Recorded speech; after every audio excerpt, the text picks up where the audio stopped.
Spirit leads. Just I wake up and I'm like, yeah, this is done. Let's figure out what I'm going to do next.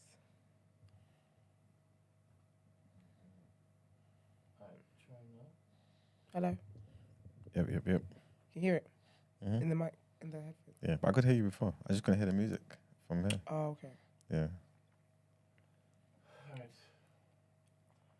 Are we live again? I think it is live. No. Do you want to check? Yes, please.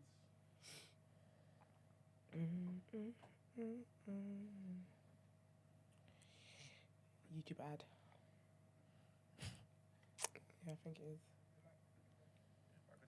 Okay, yeah. I think it was those demons that people were saying were gallivanting around Carnival. Do you know? Just set me up. You know we're going to talk about it. African. I can't let them get me at the top of the week. But morning, people. It is Tuesday, the 29th of August. Welcome to TDA, the day after, your favorite news platform and the home of popular culture as defined by the culture. And let's get to know our host for today. Before we get to know hosts, I apologize profusely for this late live. There were technical difficulties right from the jump, and we were just only about to connect. We were actually looking to say, all right, let's not have the live today, and let's just put up the recording later on. But God came true. God did. And he defeated those carnival demons. To be fair, that's your neighbours. No comment. Maybe not. Who knows? All right. It's your boy, 6 foot plus of Pure Temptation. Big Moss from the east side of the bridge. Good morning, people. Your favourite shade queen, the mountain royalty. And they call me E-Man, the pro-black activist, TDA producer and news analyst, melanin jam-packed. That's right. Hold up. Let's see. And my Wait. Okay, cool. Sorry. Do that again. Why are you laughing? Man. Don't you believe melanin's jam-packed? No, that's the way you said it, man. Oh. So don't you believe it? Like, That's the way you said it. colorist? Melanin is jam-packed. No, I don't doubt It that. is jam-packed. I don't doubt that. Alright. Iman, can you hear me now? Yeah, I can hear you. Could you hear me before? Say something Could like you hear that. me before? Yeah. Could you really hear me before? I thought I did. That's why I was taking up the headphones. Is it better now? It's better now. Uh-huh. It's better now. Lots of people in this room. I thought I did. I just thought it was low. Alright. I have something to say about that, actually, Brent. But sorry. You gonna say what? You gonna say what? About Brent's voice. But carry on. You go. Yeah, my name is Rich. Hi, peace, all of that stuff. Love that. Yeah, someone said to me that you're low on the mic sometimes. I think it was one episode though. Yeah. I said this last week. Yeah, because they did play it back for me. I said, yeah. But obviously, because I was in the room at the time and I can hear you loud and clear, Yeah. you know, my memory was distorted. Yeah. But yeah, they were like, you know, you were low on the mic and she had to put her volume all the way up. And it was a whole thing. Oh, sorry. So if you could speak to the mic, that'd be I helpful. said this, but you know. When did you say it though? When I was listening in last week. Oh, well, don't you have a number? Why didn't you call in to say that? I tried to listen. How much times I Yeah, where did you say it? Trust me. Wait, why are you talking about? Wait, what? Because your family. Wait. Relax, said brother. this. You're on your phone. Stay on your phone, I'm man. just saying, where did you say it? Brother, you're right. Because then you call us. Didn't you call in to tell us something A else? second ago you were sleeping. Now you want to rise up, bro. Go back to sleep, man. Come on, relax, man. Relax. I said it. I did say it though. But Yeah, but where though? It you know doesn't what? count, If yeah? I have to go back on, But I did can't you say even in go. the I can't chat? even. Where did you say Yeah, it? I said it on the. Where did I say it? Hold on. You're out of order. I know. You're I out don't of order. know. I You're don't saying know. stuff in Where the did I chat say when it? you Where did I have say Brent's personal number. Where did I say it? Are you an ally or an op? I must have said it in the chat, you know. You definitely did. We didn't see that shit. I must have said it in the chat. Yeah. Yeah. Thank you, Rich, for So, no, giving us a feedback. yeah, but yeah. I thought someone's paying attention to the chat because usually you're paying attention to the chat, no? Are you not? You're You know smiling. what? You're No, smiling, but you're not. I was looking in the chat. You never So said I'm nothing. saying, look. I was looking in the chat. And you never said nothing. No, but just because people have their phones. Brent, did don't you mean see him it's say that- anything in the chat? Whenever I see people on their phones here, I'm assuming they're on the chat. No, Like I've seen you in you're the chat last assuming week. wrong. I see you in the chat. Like I I'm see texting people. Nah, you are in the chat, man. These are lies. These are I'm in the chat still. multitasking. These don't need to stop. Setting things up. These are definitely in there. It's right though. It's cool. Sorry, Brent. Forgive me. Next time. No, don't apologize. No, because I just thought This is people on me. Apology received. No, but I just thought that people were paying attention. That's all. I just Forgive think me. it's funny how you called us that time. You to did say call him, something. didn't You did call in, Brent. he? Yeah. No, Who but did- who knows? I can't remember what it was for. No, say happy because birthday to obviously, Margs. no, because Oh, again, I was paying attention to the chat, and then people were like, "Oh, when's Mars gonna do the ticket thing, etc." I was in there that day. You never said nothing. Oh my god, it didn't matter. It didn't matter. No, I didn't say anything that day, but that's why I called up to say what's going on. So what The I'm people wanna hearing know. is you don't like using people's personal numbers that you have in your phone book. No, sometimes You rather just talk in the chat. sometimes send airmail and all that, man. Do you know what I mean? Clearly, yours came via pigeon. It just said Nah, mine yeah, today. pigeon. Why not, man? No, next time I'll just call up and say XYZ. But then when I called up, Brent's like, "Is that what you called up for?" I was like, "I didn't know I needed a reason." So I'm saying, it's actually true. You can't win. So I'm saying, but you can't win. No, it's all right, man. I'm sorry, man. Forgive me. I done wrong. It's my fault, innit? It's all right. Don't do My it again. fault. I won't. I own it. I'm owning that it for you. still. Not a problem. A king who's accountable. Love it. Yeah, you have to be, man. This You day know, and I age, innit? appreciate whenever you are able to come in. By the way, No, I always like. you if you always bring energy. You and do. good vibes, No, innit? but don't we need? No, as I said earlier on, I came in here. He's like moving like someone died and all that. Like I'm It's saying, like, Margs' spirit. Like it just. it's just sleep. Yeah. I'm looking at him. He looks like he's asleep.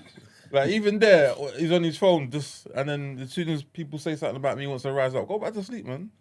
Do you know what I mean? Look at him.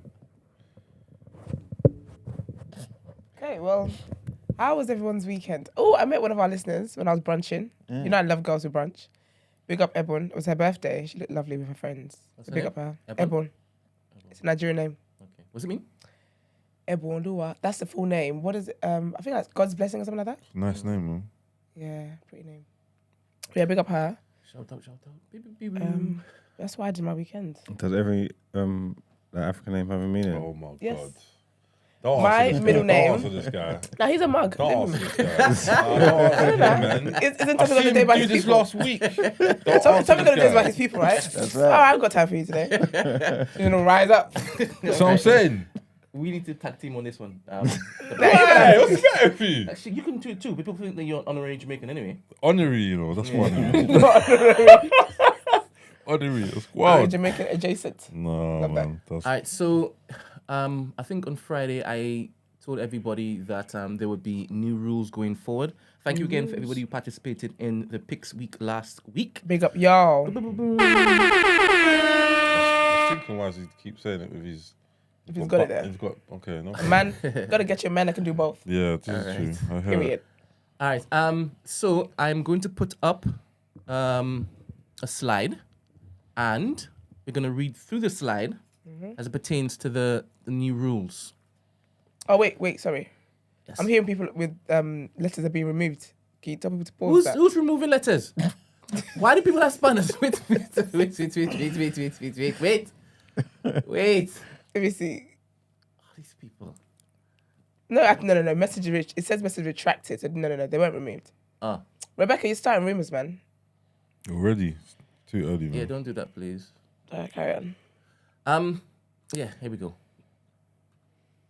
Fake news, Imi said. Hashtag fake news. Okay.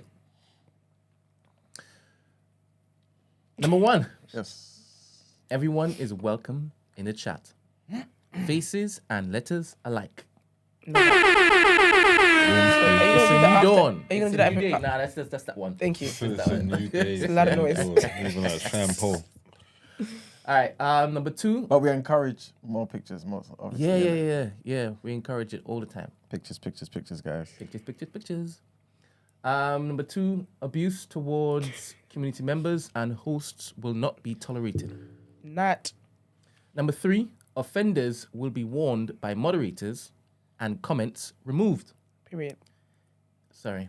If abuse continues after warning, the offender will be banned for the day. Number 4, new moderators must have a picture up of themselves each morning.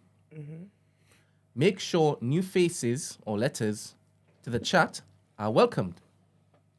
Encourage good vibes and healthy banter every morning. Act swiftly with abusive comments. Suggest polls to Brent, me, throughout the stream. Be open to being part of a TDA moderators WhatsApp group. Iman didn't want this. No, Iman didn't want to be in the WhatsApp group.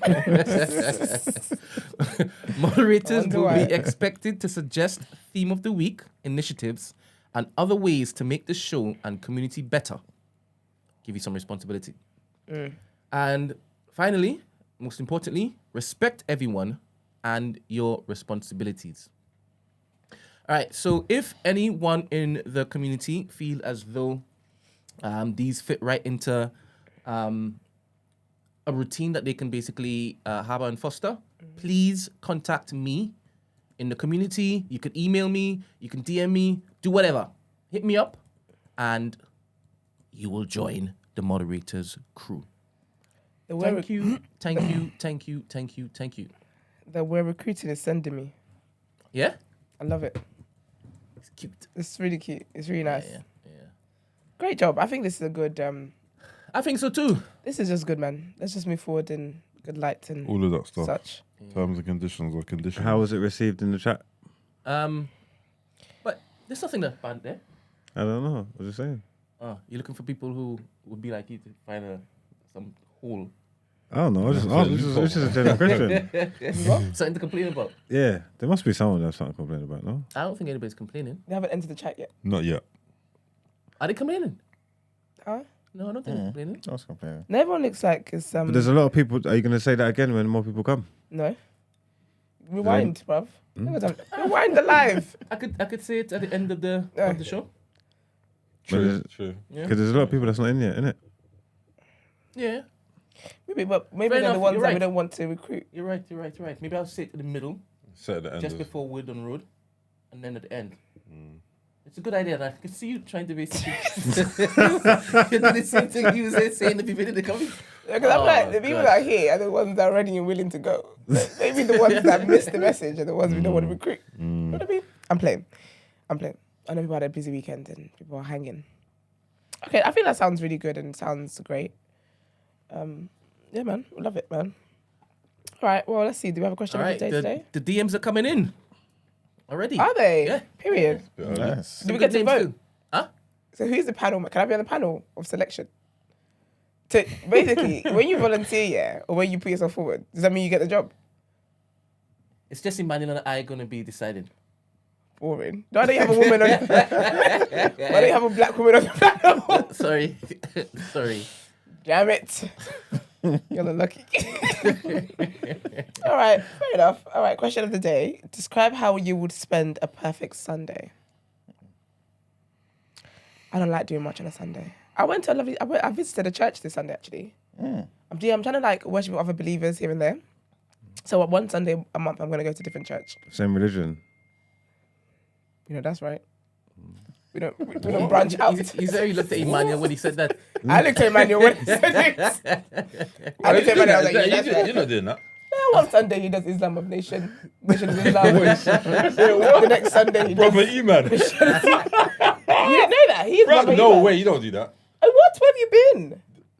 Different I'm churches, dead- what? Different churches or different religions? He went to Chicago for a conference. I don't believe that. You didn't do this. Saviour's Day. What the hell? No. Where have you been? Been under a rock. Yeah. No, that's his vibe. Nah. Okay. He's Ghanaian and Nigerian. He's Christian and Muslim. You're just trying to confuse the enemy. He's an innit? enigma. No, you know what? That's Trying to fair. confuse the enemy. I am here for This is it. confusing your enemies, There you actually. go. Yeah.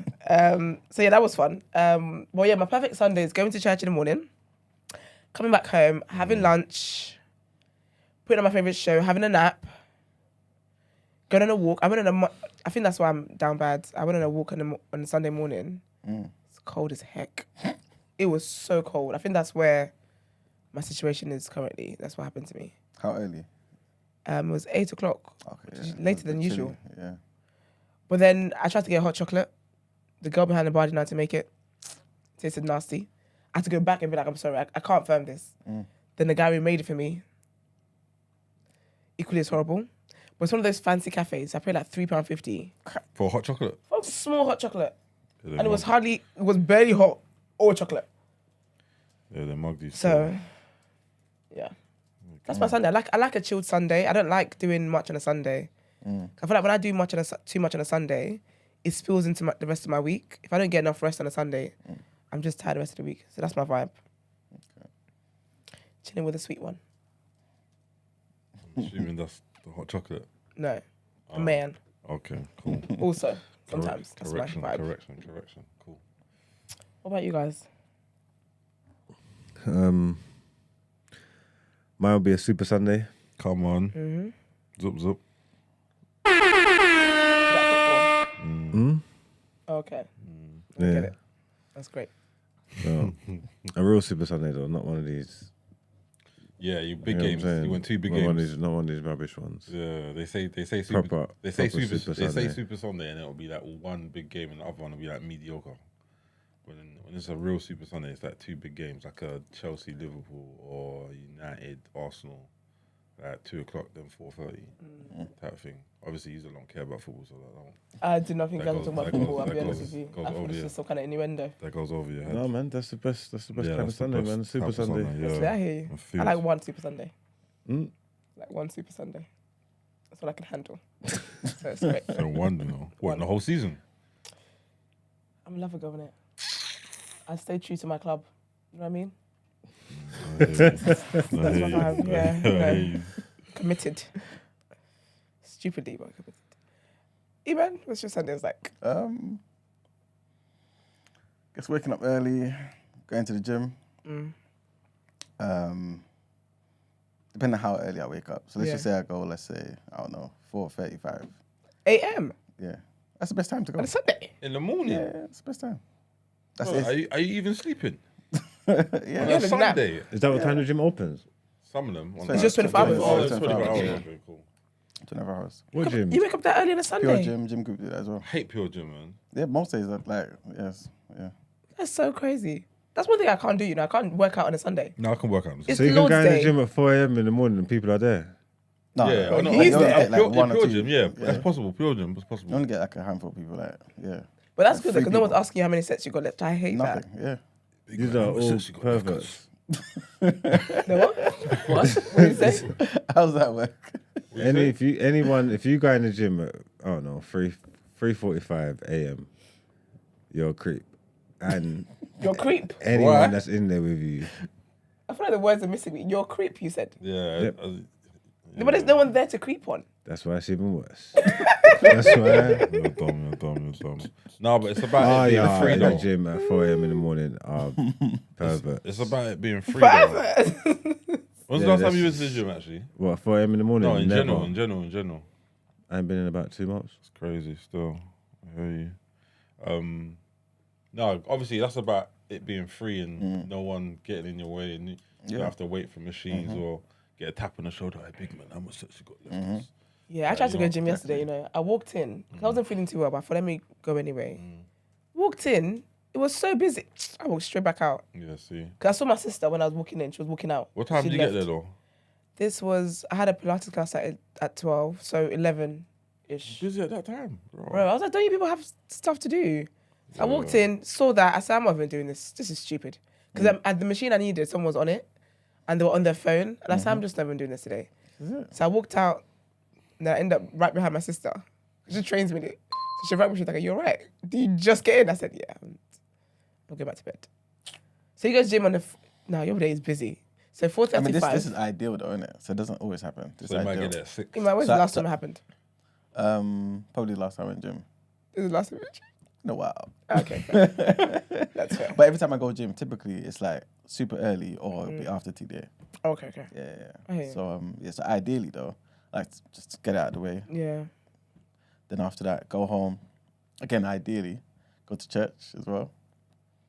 Early service, so I can get home in time for the Nation of Islam's service.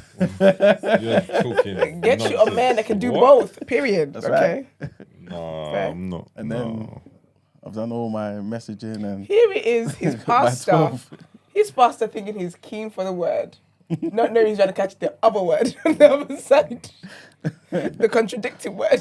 It's not contradicting. One is for one purpose and one is for the other purpose. Fair. Fair That's enough. That's so funny. And then what happens He's after got that? like 2 personalities or something. Dual religions. They just work together. Do you know what? Even money is an enigma though. Like, he's Christian and Muslim. He's How can Ghanaian you- and Nigerian. What? He's That don't conservative make and no Labour. That's all He's made just, no you know what I mean? sense. Like, he's just, it's You exciting. can't be.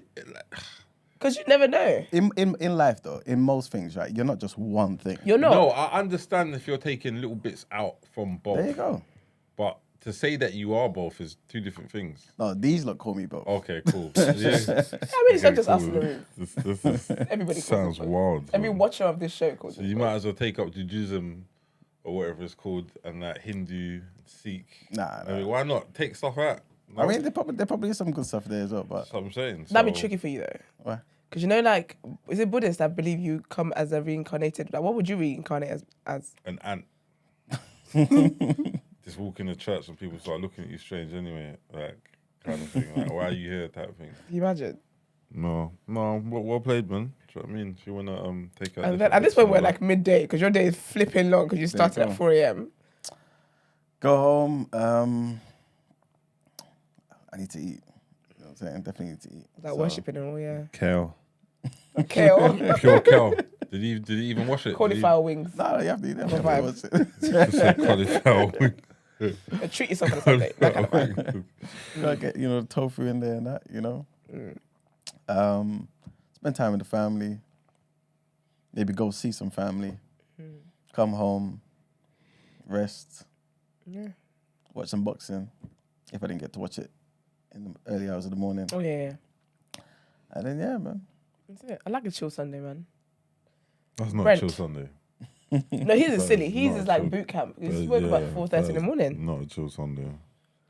Brent, what's your vibe? Perfect Sunday is waking up a little late.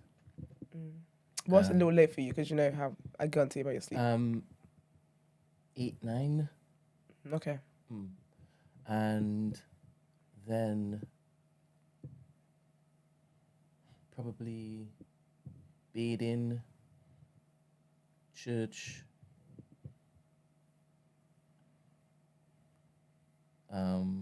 You're so silly. I feel like he's skipping a part. Do you go to there. church every Sunday? when I don't have any bookings. When's the last Sunday never had no bookings? He said 2 years ago. God bless us, man. God bless us, man. The church 18. I said, God bless me to stay away for a second. Like, the- I hear you. I the hear you. I longest hear you. second man. ever, I hear though. you. Yeah, I hear you. You didn't even know you still go to the church.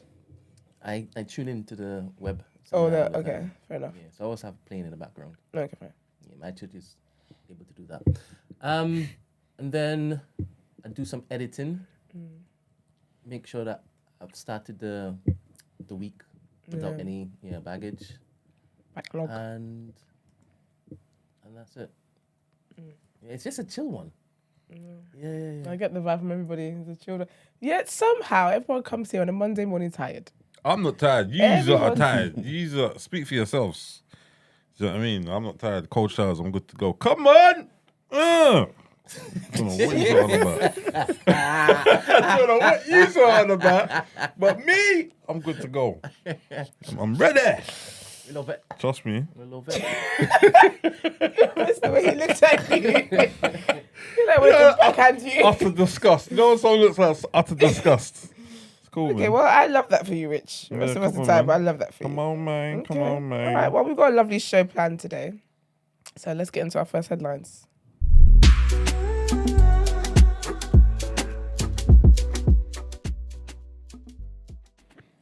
All right, so our first headline, trigger warning here, and it's been confirmed, man. Russian officials say that the Wagner chief, Yevgeny Prigozhin, has been confirmed dead after genetic analysis of bodies found in Wednesday's plane crash. The investigative committee said that the identities of all 10 victims have been established and corresponded to those on the flight's passenger list. Prigozhin's private jet came down northwest of Moscow on the 23rd of August, killing all 10 people that were on board. The Kremlin has denied speculation that it was to blame for the crash. The SK, which is the investigative committee, said it was continuing a criminal investigation. It said in a statement that molecular genetic testing had been completed. According to its results, the identities of all 10 deceased have been established and they correspond to the list published in the flight manifest. The victims include several senior figures in Wagner, a Russian mercenary group set up by Prigozhin and involved in military operations in Ukraine, Syria, and parts of Africa. Among them was Dmitry Utkin, who managed Wagner's military operations.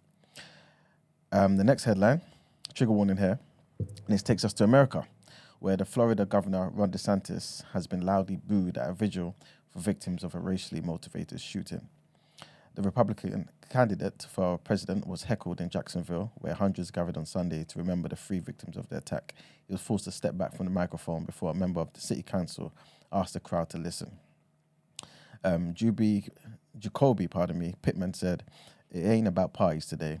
A bullet don't know a party." Mr. Desantis, who's 44, who has loosened gun laws in the state and faced criticism from civil rights leaders for targeting what he calls woke ideology, eventually spoke and called the gunman a scumbag, which prompted applause from some of the crowd. Around 200 people attended the vigil, which took place in a predominantly black area just yards away from the Dollar General shop where the shooting happened the previous day. 21-year-old Ryan Christopher Palmer fired 11 rounds at 52-year-old Angela Carr, who was sitting in her vehicle before entering the shop and shooting another 2 people dead.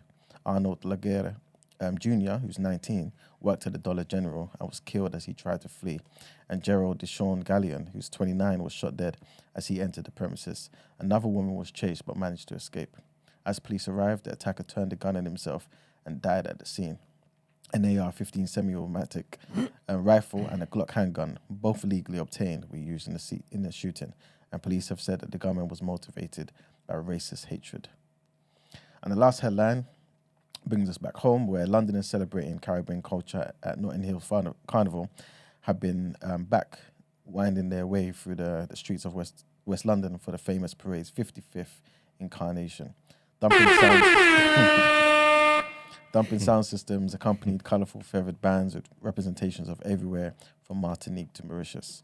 Commemorating 75 years since the first Windrush arrivals, Transport for London teamed up with the Windrush Generation Association to provide a float for the veterans to celebrate.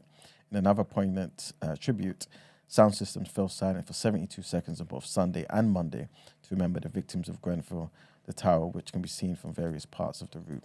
Celebrities including Lily Allen, Idris Elba, and Nick Grimshaw were among those partying at this year's carnival, and it was expected more than 2 million people would have taken to the streets by the end of the bank holiday. Aboard the Windrush 75 bus, Deborah Class, chief executive of the Windrush Generation Association, told how the float is dedicated to those who disembarked the HMT Empire Windrush at Tilbury in 1948, celebrating the diamond anniversary of their arrival. She said, "I think we've got someone from every island in the Caribbean on this bus today." The bus was provided by Go Ahead, and adorning it was bespoke Windrush stamp collection design. Ms. Class also added, "We've been involved in getting our elders onto the bus today so that they can be celebrated. It will have been 75 years ago since they first came to Britain. We want to give them that welcome that they should have had." And that's it for the headlines. Nice. Let's get into it. Let's get into what you say in topic of the day.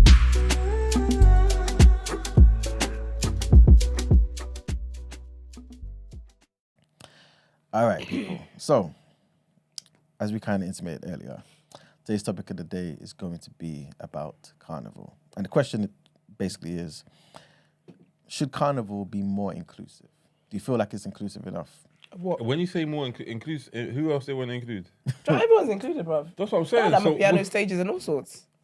Even though people don't want that there, we hear you, get over it, it's there. There you go. But more inclusive how though? Like what more could you... I forgot you were Nigerian for a second. I think it shouldn't be on their side. Oh, sorry, my bad. Sorry. Please continue. So what more can we More include? so like with the music, but in terms of having floats. Because people are saying like, if you have like different music, so let's just say I'm a piano and all that type of stuff, right? In the corner somewhere, or R&B in the corner somewhere, that's calm. But float, that's blasphemy. You know what I'm saying? That's too Oh, far. they don't want to No, that float. sounds They fine. don't want. They don't That want sounds it. fine because it's not like Africans thing. So yeah, we can allow like other what is it called, tents? What? What them areas? I don't know. Yeah, areas. The stand. Our two correspondents are not saying anything. We can have no, we can for have the real. sections with like I different don't go music. carnival, so I don't know what Was it- nothing's oh. called. When's the last time you went? It was the first time I went. It's a good question. I heard that. So you know like they have like little sections with like different type of music and stuff. I feel like that's inclusive enough. You can't be on floats, bruv. No, we don't. That's actually too far. That's greedy now. We don't need floats. We're good. You give them an inch, they want to take them out. That's Take a silly. little corner. Take a little corner. So what are we wearing on their floats? Agbada and stuff like that. That'd be silly. That's the problem when people like to gatekeep. Because you go, they allow you a little bit. Now you want to do too much. But you're demanding floats. float, you know. Okay, It's actually cheeky. I don't need that. Okay, let me ask you this question though, yeah, because this was a question I was going to ask later on, but let me ask it now: Is carnival for Caribbean people, or, pardon me, Notting Hill Carnival, is that for Caribbean people, or is that for Black British Caribbean people? What do you mean for them? That's a layered question. Is it theirs? Exactly. Is it their Is event? it theirs? Yeah. I'm gonna say it's you guys. It's all yours. That personally, that's what I feel like. Is it Black British Caribbeans or is it Caribbean? I'm How gonna say, pure I'm are gonna we say, making I'm gonna it? say Black British Caribbean only because the people that I grew up with are Black Black British British. Caribbean, and whenever like I talk to them, they're on the way there or there or. Do you know what I mean? Us Africans, we just happen to know people that go and they either tag along or X, Y, Z. Yeah, so that's my stand on it anyway. I mean, it could be wrong. Am I wrong? I don't know. You don't know? Okay, cool. So you're not from the Caribbean? I don't understand. Wait, I don't understand man, the question. man don't understand. All right, No, cool. you see, he's not disagreeing with you. He's No, just but saying- the way I can see in his face, like that's what I'm saying. He's there's disagreeing. that's what I'm saying. So sometimes you don't say stuff, but you are saying I stuff. say no. It's cool. It's not a problem. And the point of the matter, I grew up with a lot of Caribbeans, right? And a lot of these people would go. I can't even. I think I went to one carnival, and I don't even think it was Notting Hill Carnival. I think it was Nottingham. Okay. But yeah, again, I just feel like it's more of a Caribbean thing, and now it's for everyone now. But yeah. It's funny because I'd go to the Trinidad one. That looks lit. But the one in this country I wouldn't go to. You wouldn't go to this one. Yeah, I've never been. It's Okay. not my vibe. But the one in Trinidad looks so lovely, man. Vibes. Those are My vibes. My vibes. The one in Trinidad, yeah. Would you expect it to be the same as the one here? Like, what do you think will be the Oh, difference? definitely better. But in what definitely. way? In what way? Just in everything, because that's an actual Caribbean country. Okay. So it's gonna be like, because the one here, now we've got Afro beats now, you've got a house, I'm a piano, you got all these things, right? Like if I go to that one, I'm not expecting to listen to Afro beats. I'm not Yeah, expecting I heard anything that. other than to take in the culture. And I feel like doing stuff there, it's like with everything. Everything where you do, if you do where it originates from, it's gonna hit different. It's gonna be. It should be better anyway. It will be better automatically. Do you know what I mean? It's like, for example, traditional weddings, Nigerian traditional weddings in Nigeria. Slaps. It's a whole different ball game. Do you get what I mean? So if I went there, I would expect, I'm going there so I can take in all the culture. I know the culture here, respectfully, it's been watered down. Because you got my piano, you got all these things. Yeah. But when I go there, I know that I'm going to get the richness, the fullness of the Ain't there culture. carnivals in Africa, like Nigerian carnival? We've got festivals. Yeah. So it's like carnival. No, it's not. Smart ass. No, it's not. No. We have festivals, but our festivals, it's we have like a is it masquerade festivals? Yeah, Right? Yeah, some stuff like that. It's different. It's really, really different. It's not a one come all situation. The people that are involved, and you just look. We're just onlookers. Okay. Yeah, it's like to worship like gods and stuff like that. Ain't carnival always had different like genres of music there though? As in The one here. the one here. Yeah. I don't know. But I think, wouldn't it be different genres of Caribbean culture, of Caribbean music? So you'd have reggae, you'd have soca, you'd have different things like that. You'd have grime. That's true. You'd have Yeah, of Jack course. Garrett. What was that gram? You'd have drum and bass. Jungle. Not on the floats. You Not on the floats. Not on the floats. say not on the float? It have little corners, no? Oh no, don't go on the float. Yeah, I don't think they never had grabbing and flipping floats, man. Have you ever been, Brent? No, I've never heard any of those music genres on the floats. I've heard them in the little Like there's sections, corners. yeah. Okay, so That's they say just the some- float's just for what, like soca and thing. Proper, yeah. Yeah, I would expect Proper that reflection because of the culture, yeah. yeah, I would expect that. Like that sounds about right. I don't know what the differences between. So what happens on the floats? Partying.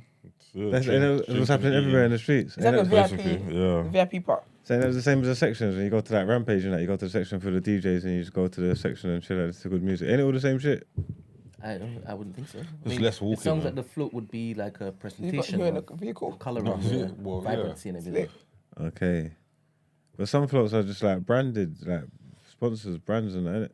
With the people dressed up and whatnot dancing to the Yeah. soca and the calypso. Oh, so you sure? I'm pretty sure there would have been like a grand float or something then, Grand no? float. I don't know. I'm asking.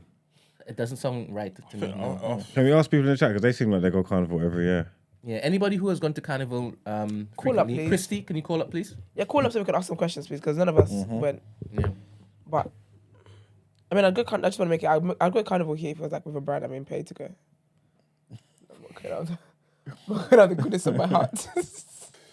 See, the reason why I was asking about like the difference in carnival, like in Trinidad, as opposed to here, is because, like you're saying, when you compare it to Nigeria, you're getting, for lack of a better word, like a purer version of it, right? But at the same time, you have a somewhat different version, like here, for example. So like the carnival here will be a different vibe, may not be as pure, but I guess it will be its own sort of identity, right? And I'm basically asking, is the identity kind of changing because of all the amalgamation of what it means to be black and British? Yes, it's black, British, Caribbean. Yeah, but it is but changing. a though. lot of it's kind of influenced by the presence of Africans here now and other black people too. It is changing, but I think they need to gatekeep quite a bit. Because I think every year there's some kind of conversation, right? And last year, what was it? Last year people were upset that there was Afrobeats being played in the corners with uncles with their boomboxes and whatnot, right?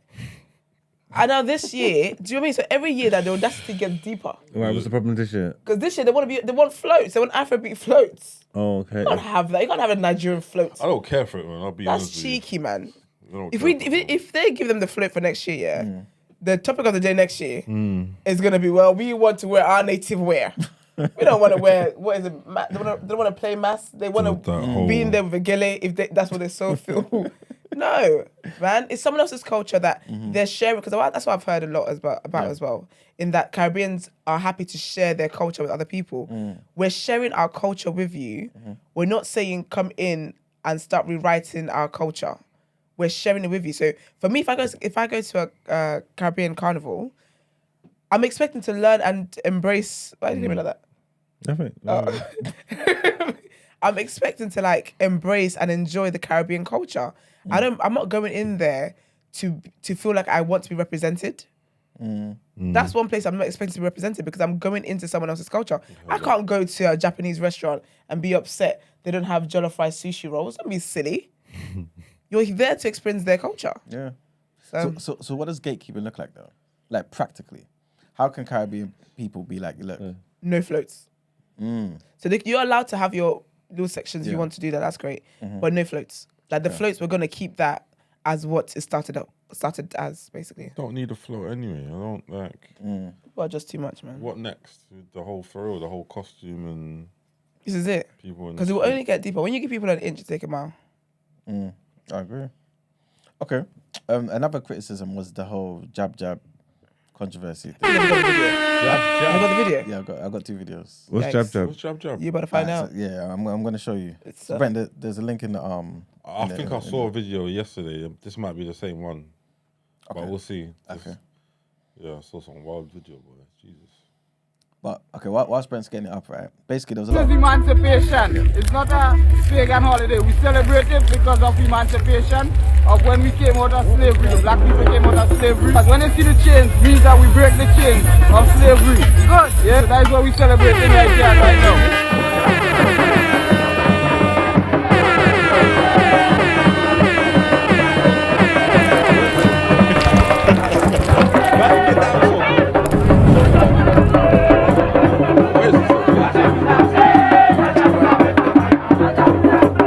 You don't understand.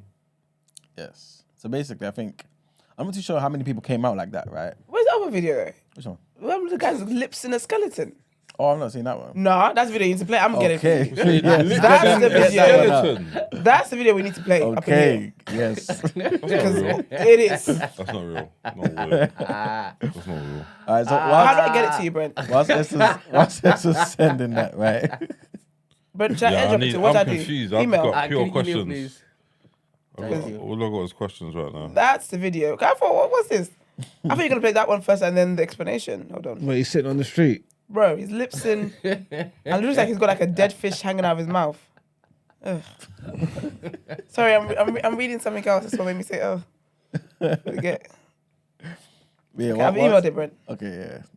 Because that video. You know what? Since we're emailing videos. No, we're not emailing any videos. What are you about to email? Since we're sharing. What are you about to share? No, I'm gonna send him something that was sent yesterday. Have you seen it? Has it got anything to do with what you're talking about now? You know we I don't. don't know what the second video is, so I can't. I'm trying to. If it's Is it a carnival? it's carnival. Okay. You're dumb. I was just checking. Just wondering. Are we in the car? Yeah, where's the club? Trying to get out of the car, what we're doing. Have you got it, Brent? What did you email it to? Brent New Black. I don't have this on my. Or do you want Gmail? Please, please. Oh, sorry, babes. Okay. So whilst Esther's sending that, yeah. So basically, there's a lot of controversy. I've not seen the one that Esther's talking about. People are saying in the chat it was wild as well. You need to see it. I think Brent's got it up. There we are. Sorry, excuse me,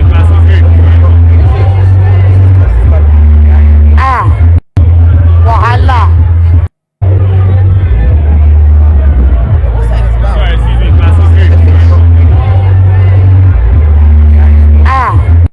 Basically, Wahala. this is the discourse right around that, right? Some guy was like, "Oh, I've not seen one crazy ass video from Kanye. Is definitely dead today."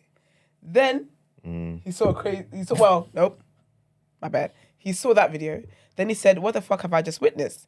And basically, people were cussing him out, saying that if you don't understand someone's culture, it's disrespectful. You say this, blah blah. People were like, "Okay, I hear it, but that shit looks demonic and satanic. His lips in skeleton." And that's when people were like, "Oh, it's the jab ritual, whatever." And that's where the whole jab conversation came up with. Ain't nobody spoke of brother. Right, this is So, surely that's Jab's debut. You're dumb. What? You've seen that shit in This Carnival is before? this is the thing. in Notting Hill Carnival. I don't know about Notting Hill That's what I'm Carnival. talking about. Whether it's the thing But the in- origins, obviously. Oh no, that's fine. It come from everything comes from somewhere. No, but I'm saying that I'm sure every Notting Hill there is a jab celebration. Is there? In my head, 100%. I've never seen it before. I've just made Then those again, I don't go stats Carnival, up by so- 100%. I've never. This is his debut. No one ain't never done jab before. I don't understand that. I'm confused. I don't know what. anyone who's Caribbean and knows about the jab, please call up and free us from our ignorance. So you can't. That's the first year. This is. You can't It's explain the it to first me. time you've seen it. Huh? It's the first time you've seen it. This is the first year anyone's seen it. No. It is. Because I've never seen a video been like thing, that. bro. Like, And there was a whole discourse online. People, it was a whole thing. Like, it was a whole.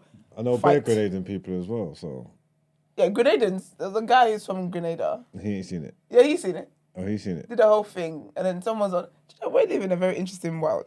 Because some girl was underneath the comment like, "Thank you so much for sharing your culture with us." I was like, "Shut up, everybody." Yeah, I just emailed you, Brent. She's like, "Oh, thank you for sharing your culture with us." But The you're whole thing. showing that at your own discretion. So I beg you screen that before you. yeah, that's what I'm saying. Is that the video he just sent you? No, Oh, what's this about? Jab. Yeah. jab. I had a fish in his mouth. With the Okay, car. apparently it happens every Sunday before Carnival starts. Yeah. So they bless the roads. Show me footage of them doing it in other years. This is the sugarcane. This don't matter. This is in their country. No, that's what. So Carnival started in the West Indies. So Yeah, but he's saying the like, porting over it You're makes in a- sense. I'm saying, show me something apart from this year. Show me some jab footage In London. in Notting Hill Carnival. There would have been people just. Yeah, it probably didn't didn't. just didn't make Yeah. timelines. You may have seen the helmets and stuff and the black all over, but you wouldn't have seen the kissing of the skeleton. I've never That's seen crazy. no one interested. But what is the purpose of that though? I've never seen no one coming or walking around Carnival. What do you I have been as a kid. It's something to do with emancipation and Yeah. celebrating the devil and stuff. Yeah, no, apparently no. It's Well- a tribute to the enslaved. Yes, that's it. It's definitely celebrating the devil. No, Yeah, but that sounds. Let me read. strange. Let me read this. So basically, the word jab, right, Yeah. is derived from the French word, which translates into English as the devil, right? So a masquerader's playing jab is playing the devil. So jab is a satirical representation of the evil inflicted by the white colonialists on the slaves. You know what I'm saying? That's the reason why it's present there. It's a representation of that, a reminder of that particular evil force personified that tried to keep our people down. You know what I'm saying? And so they've obviously outfitted it with goat horns, thick chains, and other artifacts to tell the story of the day, right? That's pretty much where it comes from. But people, obviously, who are not privy to the culture, right, have come out and said this is demonic. This is mainly African people who are saying this, obviously, yeah. I mean, It's demonic because this and the third. But you know what? Again, yeah, I don't go carnival like that, right? nor do I. And Margs don't, Brent don't, nobody in the room does, right? No, but I know about jab. No. From the reason- Trinidad. No, but the reason why I'm saying that is because, do like you? Margs is saying, Yeah. yeah. No, the reason why I'm saying it is because, like Margs is saying, over here, this is why I asked the question. Like, is Notting Hill Carnival here, like for or and from Black British Caribbean people, as opposed to just pure Caribbean people, if that makes sense? Because there's going to be certain things that's not going to be there anymore, and when you then bring it across, it may be a bit different here and there. You know what I'm saying? And people are not used to that, and that's basically why we may have this type of confusion. Okay. You know what I'm saying? Because obviously, like to me personally, this is the first time I'm seeing it on anyone talking about I've it. never seen that. And a lot of people in the chat are saying that too. Some people say, no, it's there every Sunday. I don't know. You know what I'm saying? Sunday, though. But they open up the Wow. streets with it. Yeah. So Really? Before it Before they even start. Yeah, I feel like Well, they're they let blessing my the man streets. just run in the So streets. when no one's there, so there's no They're blessing proof. the streets. They do it when nobody's They're there. only the Someone's real recording, ones someone's attend recording. that. Someone's so recording. just so conveniently they do it, yeah, before anybody ever comes. No one's never there to document this. This is strange, man. Look No one's at that. bare How many witness. times do you go praying in public streets? Or do you pray in private? This jab, this is definitely the debut still. I don't know. It's not. It's not. It's not. It is. I'm not saying it's in debut in life. Like obviously just it's in got Notting its own Hill. history. I'm just saying in Notting Hill, this is Nope. the first. You've never seen it before, Brent. I've never been before, but I know it would be there because of the authenticity of the carnival. But you've never been before, but you know that police get wind up, right? Because I've seen videos. Exactly. That doesn't mean anything. If No, a flipping tree everything- falls in the forest, Everything that if I'm not happens, there, I don't know if it fell, but it did fall. everything that happens, yeah. Your reasoning is not documented. sound. You've never seen Just jab because you haven't- before. Just because you haven't seen it. I'm doesn't not talking mean- about. Forget me. You haven't seen it. I have. You haven't. I've seen pictures. From this year's carnival. Not the skeleton. No, previous. I've seen the sugarcane stuff. I've seen it What in Notting Hill? before. Yeah. No, I haven't been there, but I've seen pictures.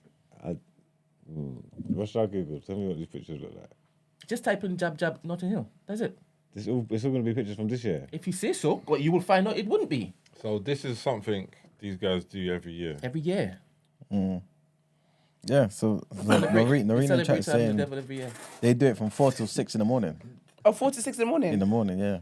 Okay, that's When why he's in the then. gym. I'm struggling to understand the He's in the whole. gym. We are celebrating the devil thing before we go and party. Okay, who What brought the devil into it?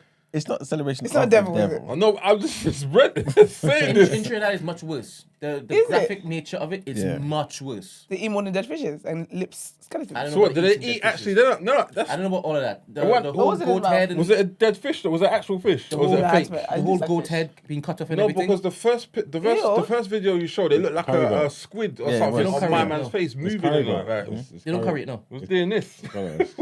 So did they curry the dead goat? They don't curry it, no. What did you He's say just then? talking about curry goat. They just carry it around. He's talking about the remains of. Is the blood dripping from it or is it that curry dried goat. out? Some of it, like I said, in Trinidad, is These men are just graphic. carrying goats. In Trinidad, it's graphic. And And what- I'm telling you, in Wow. Trinidad, you would swear that they're just worshiping the devil based on what it is they're doing. And so why did they do that in Trinidad? What's Because their of the reason? emancipation. The same Oh, thing. still? Yeah. Must have been a white man or what? From the white man. Yeah, man, need a prayer still So the white man did this. to rebuke this. There's a representation of what happened to us. How is it? Yeah. Yeah, hence the chains. It's and all sorts. personified, yeah. It's evil personified. Where the animals come into it? This is what I'm saying. I told you it's all everything related to the devil because you have the helmets with the horns and stuff. Oh, yeah. Yeah, and the spears and all kind of stuff. This is just So are they light work, dressed as? Are they saying like? Are they dressed as the slave owners? As in the white No, the slave owners no. were the devils. Where's the devil in this? Why is the Because devil the in white it? man. Yeah. Okay, so they're dressed as them then, And they call him the like devil. Halloween, Yeah. but they're dressed as the. Okay. Yeah. There's different types of celebrations kind of the same nature in different cultures around the world. It is. You're right though. All I hear is I need to add this to my list of first date questions if I'm gonna date with a If you're Caribbean part man. of Jam Jam. Jab, Jab, jab. jab, yeah. For Do real. you, I do you, heard. do you jab, are you up at 4 a.m. on Carnival Sunday? That sounds wild, man. Dressed in black. Tell me something. That sounds wild, Tell me man. something. Which He ain't is getting a second date. Right? which is more red flag to you? Mm. Jab participation or a man who has sex with different women every single day of the week? You know damn well. Go on. Go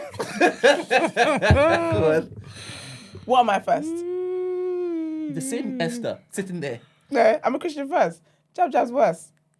It's a lot. Because you know what it is, yeah? A man who has sex with different women every what's it called? Every day of the week. By Wednesday, I would have dumped him. The jab, that's in you. That's different. You don't think that man's possessed? Excuse me? That is possessed with some sort of Sounds wild, man. I don't lust demon? I don't understand the line of It's questioning. a lost demon, you know. Well, the sex addict. Of course Oh he my is. goodness. Good morning. Hello? We can't hear you. They heard our last comment and they Call in again. We can't hear you. we can't be saved. This is interesting, man. Oh, someone said they've seen chicken heads being yanked off. Don't let Peter hear about this. Don't you have any traditions in your festivals? That's what I said they do, 100%. but for me, all that shit is demonic too, bruv. Oh, okay. If I exactly- meet a this is how- Nigerian guy yeah. who's talking about, oh, like, it's because looking at it is scary. I remember seeing stuff as a kid, and they scare me. Like till today, I can't see men dressed in all white so anyhow like that. It's scary. That's the thing. When you're not part of a culture and you see something, or when you are even part of the culture, it's scary. The Nigerian festivals are scary for sure. The masquerades flogging people on the streets. This Morning. is just like man Scary going shit. to Afro Nation and you don't bring Hello, can you hear me now?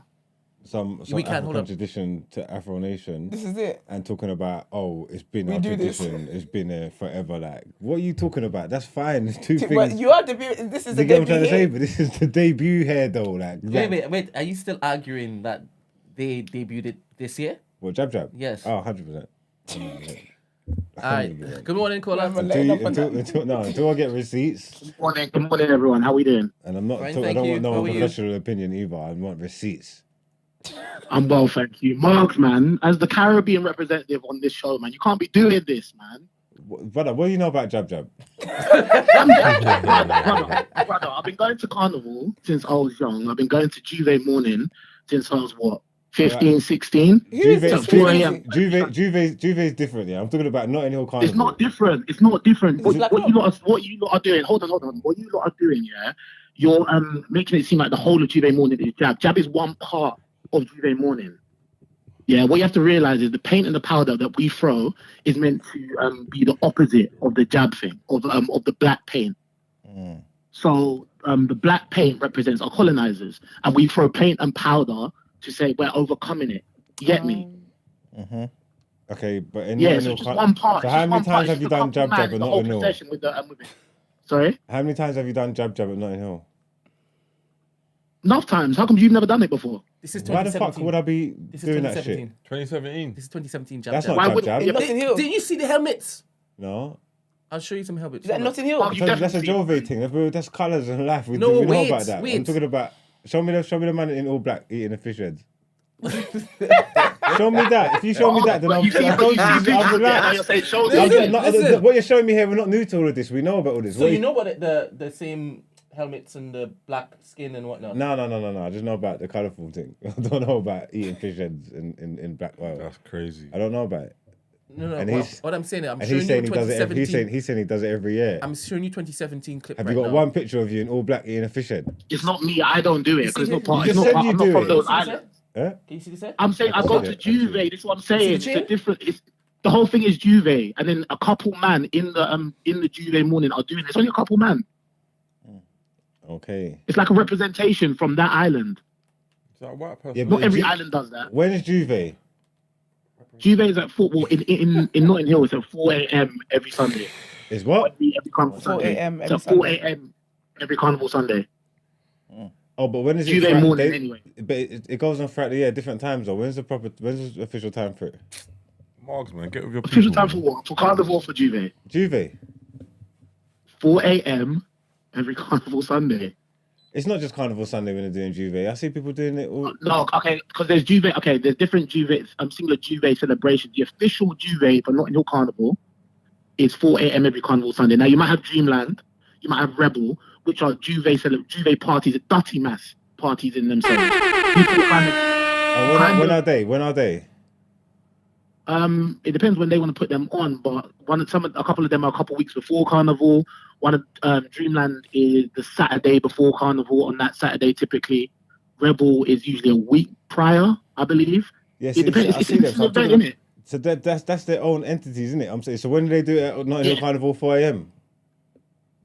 That is the official Notting Hill Juve. So if we're talking about culture now, the ones before are dirty mass, they're fets. Yeah.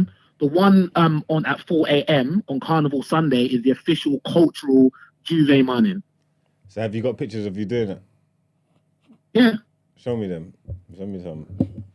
DM me some. Come on, if I show you, you probably won't believe me anyway. You're probably part of anyway, because I've said all this now and you still don't believe me. So what's the point? It's a waste of energy, brother.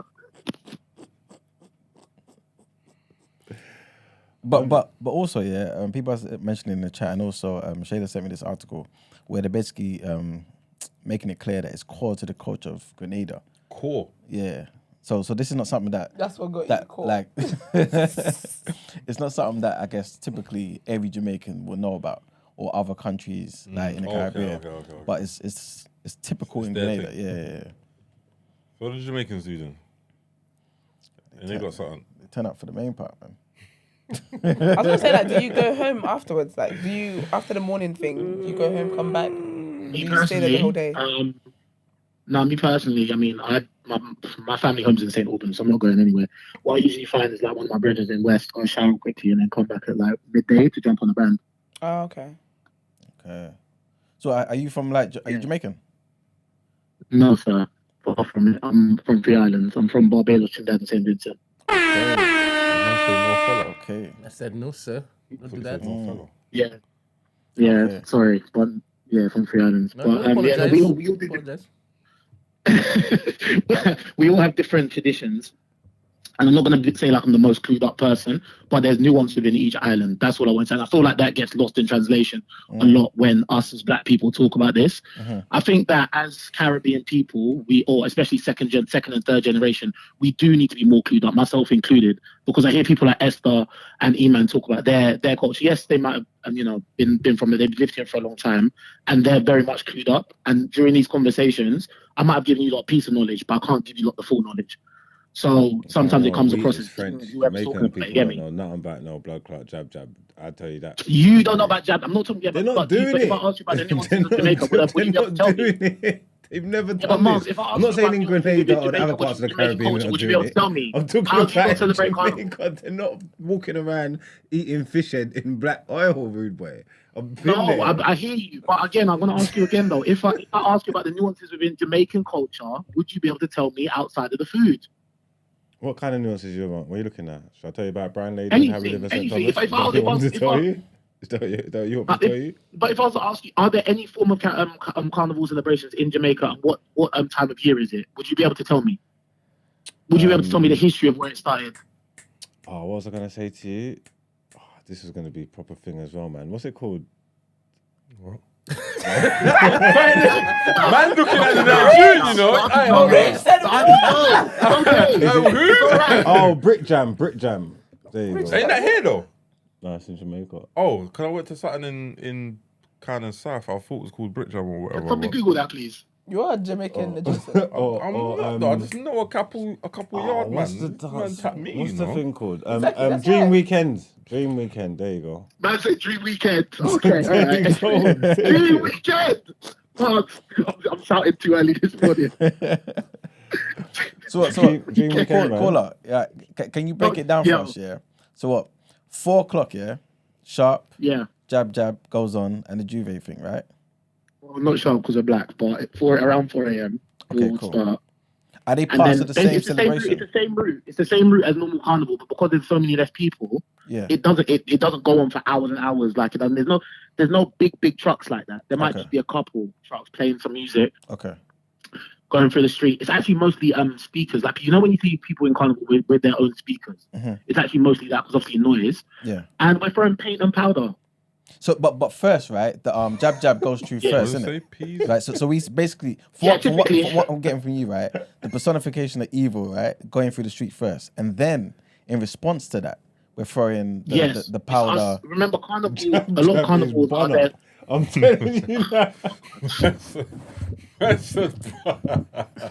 I sound strange, man. I'm not gonna lie.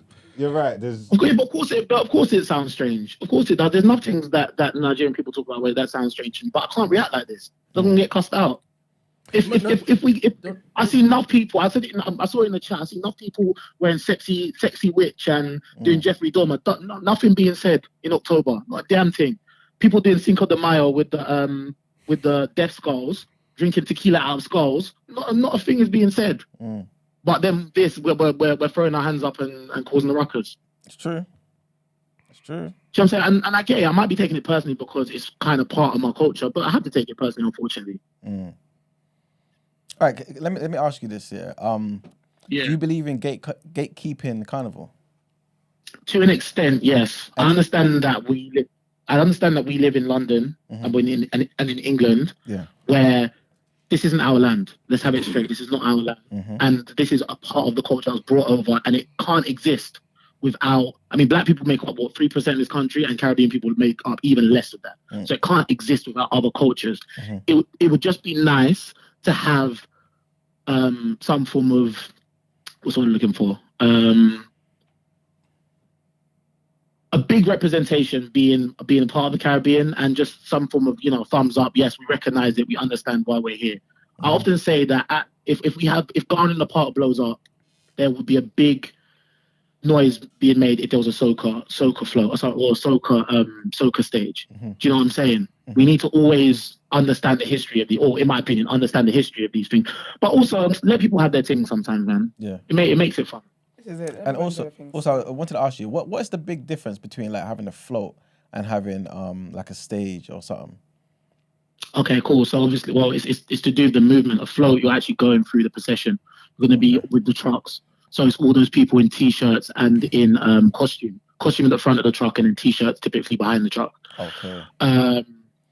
And then a stage, I guess you're given free license. In Caribbean carnivals, I've been to a few now, there are no stages. Okay. What you'll do is you'll have, that's where it was very unique. What you do is you'll have different fetes beforehand. So you might have t-shirt masks, you might have a couple of GVs, etc.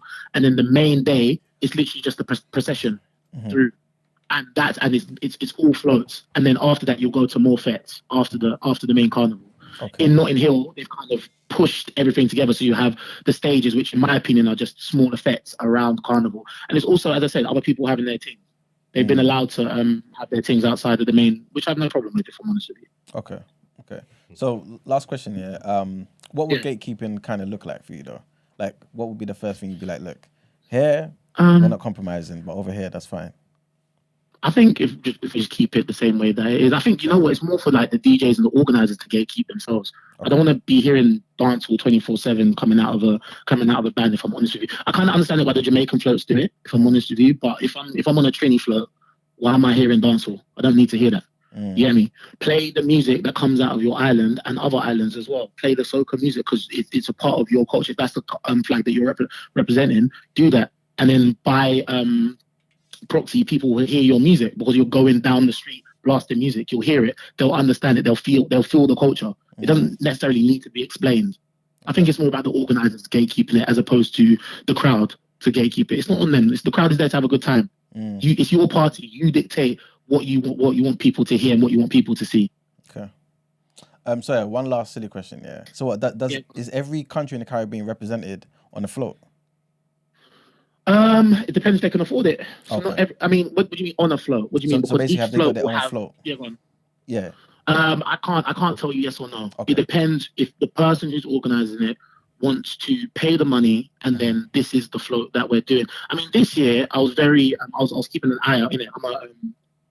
I'm a bartender by trade, and eventually I'd like to be able to sponsor a float. But I was watching the smaller floats go down the road, and when I say smaller floats, I literally mean it looked like a van going down with a couple people behind it. I was like, okay, cool, that's how it starts.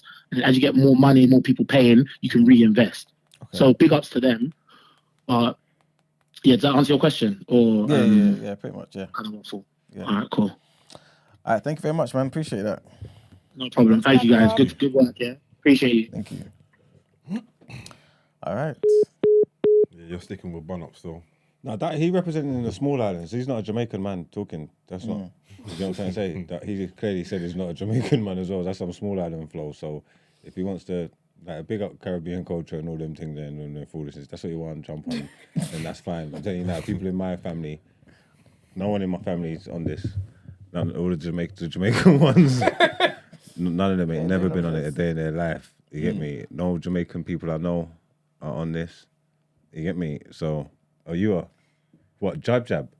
I did. So, Mike, you know, yeah. Join in. All right. What did you say? You dress up in black oil and put fish head in your mouth and thing? So I've never been to Grenada and I've never done proper jab. So no, but I have jumped with Island Mass on a Sunday and worn, the t-shirt and thrown the black paint. Obviously, it's not the same levels as putting the black oil on.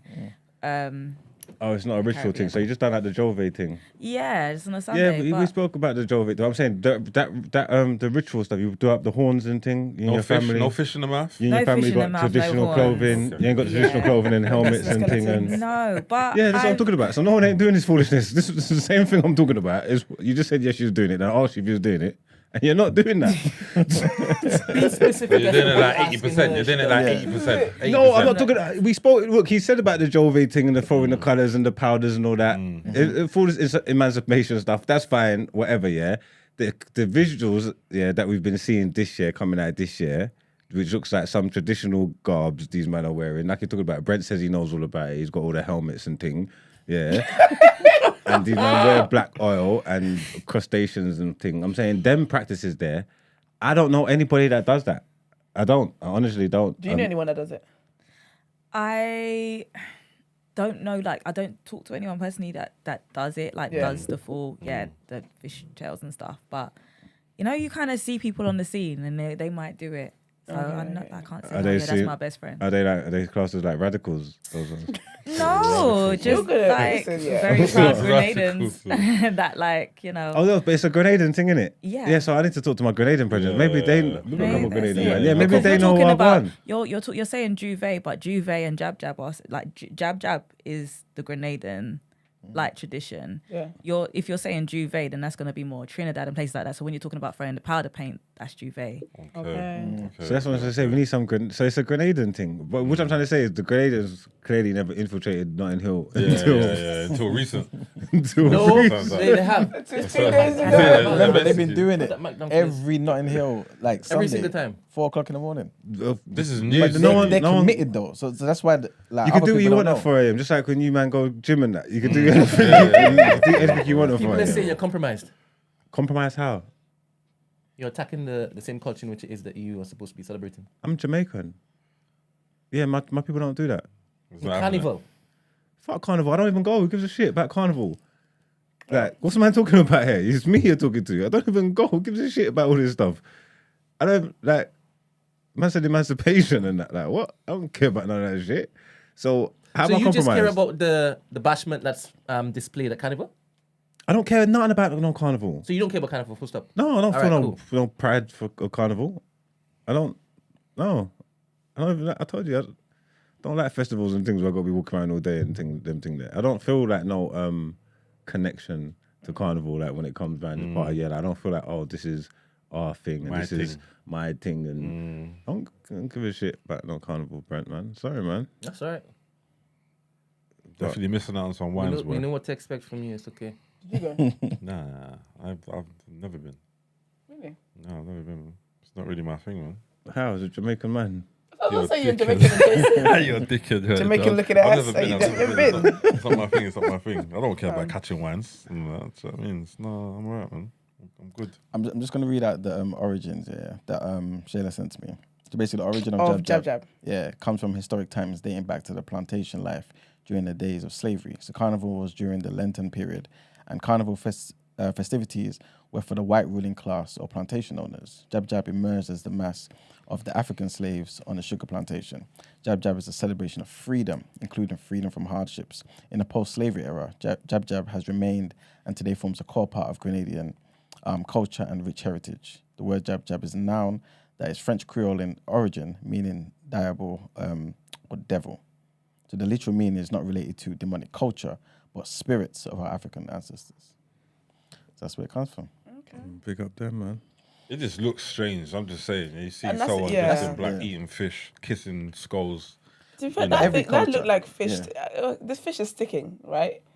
That looked like fish to me. But you guys, I wear glasses. So I don't know. Did you guys see fish as well? I saw Because I'm really running with the fish the narrative. first I'm just video. taking people's I saw word that. for it. All I don't saw know- that I don't in know the what it first was. video. You know, No, it looked I- like a squid on his face moving XYZ. The second video in the carnival. I don't Yeah, know. I'm just going with the narrative. Yo, that squid was not alive. Huh? You say it was The thing is, I saw something moving. I'm just saying. I thought this is my phone. I can't really see like that. So maybe I know the screen's in I didn't see 4K the and all that. I just saw something moving. I don't know. Was it man. definitely fish that there was, it looks like fish. or was that just a narrative that they're pushing? You asking me? Yeah. I don't know what was in his mouth. But he was definitely considered a skeleton. I think when you're not part of a culture, everything looks weird, man. Yeah, this is it. Because do you mean Yeah, like yeah, even that's even true. if it's like quote unquote wholesome stuff, like you can come to Nigerian wedding, but like why are they dressed like that? Like why is this? It will always look weird too because you're not part of that culture. Of course, when things are in black and stuff like that, people automatically go, you know, demonic and such. But Are there any weird traditions or in your celebrations or festivals that may look devilish? Oh, cool. Oh, wait. Name one. Let me put some pictures up. the masquerades that go around, the way they dance, they're called. Type in Eyo Festival, Eyo. Nigeria, EYO. Yeah, you can just go for any part As a of kid, Africa, that and I'm scared sure that you're scared gonna- me. Sorry, man. Even in hold the up, chat, hold up. this is like the Sorry, pot Max, hold calling the up, kettle, Sorry, Max, the hold pot up. calling the kettle black. Hold up. Esther, go on. EYO Festival? EYO Yeah. Festival Nigeria. Okay. Let's see what comes up. Because they're dressed like they're masquerades, like they proper dance, and they're in all. They're like from white. They're wearing stuff, right?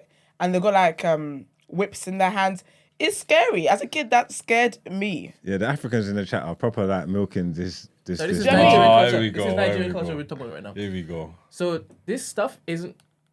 Oh, ooh, that does look a bit scary. I said, ooh. If you maybe I don't know if you can type on YouTube to see a video or something of them in action. How? That's what my But man in Gangs of Lagos was wearing when he killed my man's Yeah, dad. basically, yeah. Yeah, that's all right. Give me the next one. So that's all right.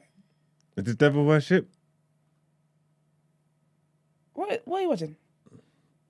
Yeah, this don't look as scary as black paint and fish heads. I'll be honest with you. It's scary. It's scared. As a kid, it scared me. Because they're all around and stuff, and there's like a lot of chanting, a lot of all that stuff. They've got, and then, yeah, it's weird, man. Yeah, but black covered in black oil and having octopus in your mouth is different to this. And That kissing was the skull. octopus. Just, Oh, just, gosh. Kissing a weird skull. Just and all that, visually. man. Y'all have anything weirder than this? Strange, yeah, they must have something I weirder can't. than Yeah, this. there definitely is. There would be. One Come thing Come on, that pull comes out to your bag, man. mind. Come on. I can't remember. Basically, I was watching a video of the coronation of the Ashanti Henny, who's like the king of the Ashanti people, right? And basically, one part of it, there's one guy who's kind of it's like he's emulating. I don't want to get the animal wrong, but it's kind of like a lizard. So he's on the ground, like doing what lizards do, pretty much, right? Do what this is do. And there's Not like seen the some eggs, Yeah. and he's kind of just like he's basically swallows the egg whole. Oh, we need to see this in 4K. I'm I need to saying- see Well, what this. kind of egg? What's it It's called? like- Can you spell it for like a bread, proper, like a Well, boiled egg or like a... no with the shell So what is it? The coronation? The coronation of of the who? Ashanti Henny. ASANTEHE. I'm gonna type in right now. Okay, I've cool. already typed it in there. It's not coming up with what I need to. Oh, is it not? Oh. No. You wanna Did you see type the in the lizard? Shanti Henny coronation? Yeah. But that's the thing though, because even like when I see Ghanaian funerals, I'll be honest with you, Ghanaian funerals scare me. all that red and black stuff Where's and all one? that stuff is scary to me. Do you know what I mean? And I know a lot of Ghanaians and whatnot. Do you know what I mean? So I feel like when it's not your culture, it can look the way it does. And obviously, yeah, I guess I get why people are, upset in terms of like, don't be ignorant and whatever else. But I feel like ignorance it happens anyway. But I guess it's the comments, but.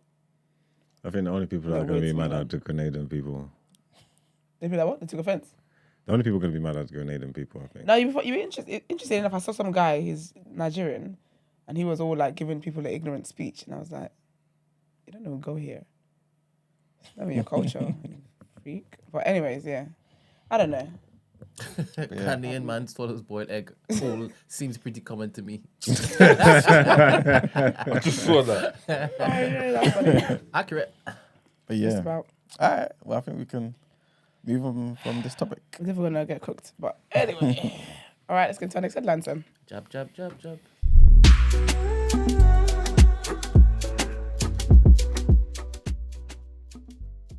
No, you won't. I will be. Oh, here we Just go. to rub it in Margs' faces. Here we go. Not No, rubbing no, none in no, my no. face. But you could do it live on TDA. Yeah. Jab jab is wild, I'll man. wear the helmet and get the goat head and all sorts. I got some chains upstairs, so it's all right. All right, cool. Brent's going to do jab next year, people. Great. All right. So, our next headline. So, France's ambassador has remained in Niger despite being given a 48-hour deadline to leave the country last Friday. I think I even have some Grenadian in me. You know? For real? Yeah, through my father's side. Okay. Are you being serious? Grenadian Trinidad is very close in culture. So you have Grenada in you, but you don't have Tobago in you. That's why you know about it. What? Mark, you're saying? Yeah, that's a different question. That's a different argument for a different day because you should have. It's a wrong. The premise of the argument is stupid. How? Do it again. Go on. You lead it. Lead the procession. Go on. Of what? What that he's from Trinidad and Tobago? Yeah, but I'm just like, you get really hot and bothered when people slap Tobago on you. Because I'm from Trinidad. Yeah, I get that, but then I'm like, where does Grenada come into? I never heard you say that. Yeah, because my father's family is Grenadians in it. Okay. Yeah. Grenadian is adjacent. Me? Yeah, 100%. Yeah, that sounds like it's in his blood. Smidgen me. You think so? Okay, that's lovely. That sounds weird. Anyway.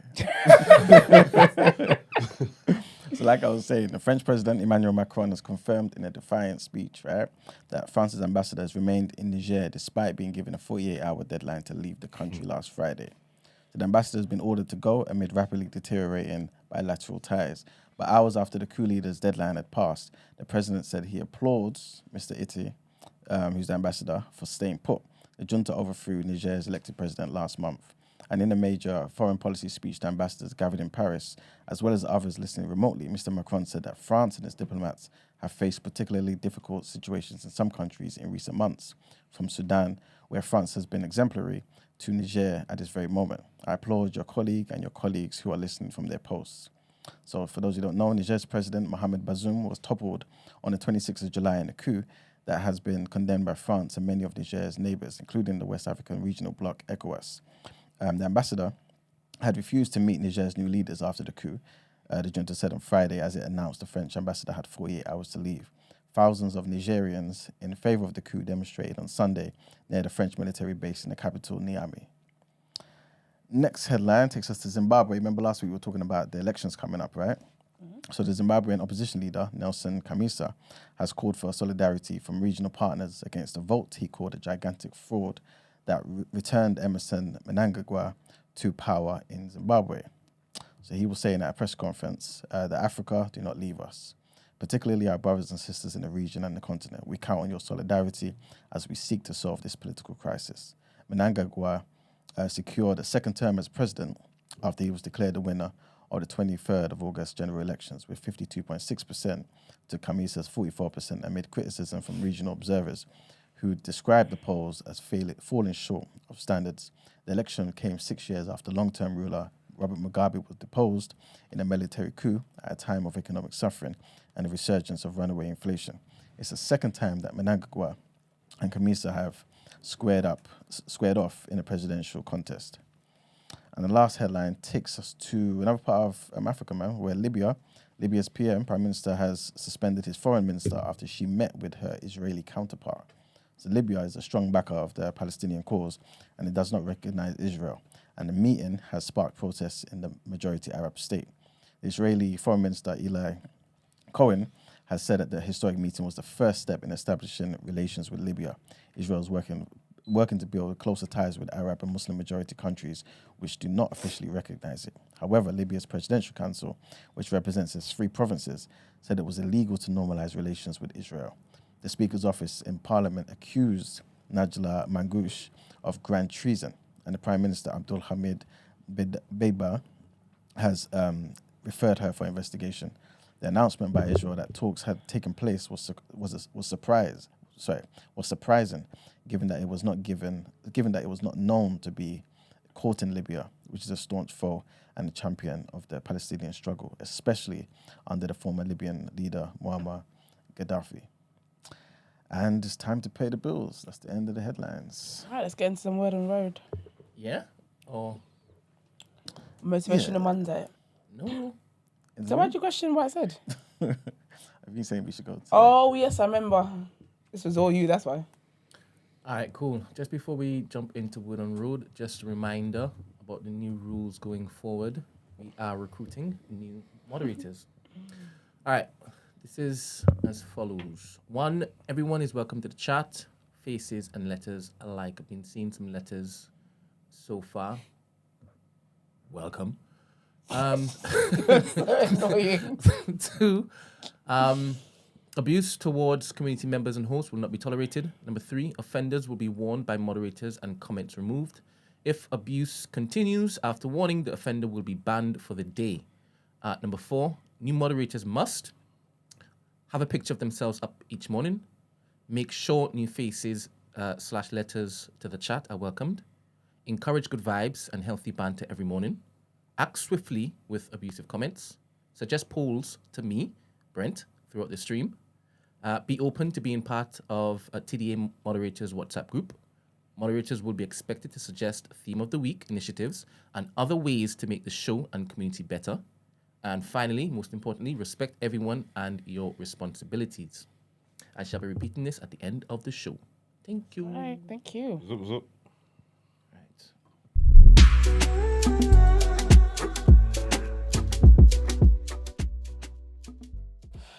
Oh, if you guys want to be moderators, please send me a message, whether it's DM, whether it's email, whether it's in the community.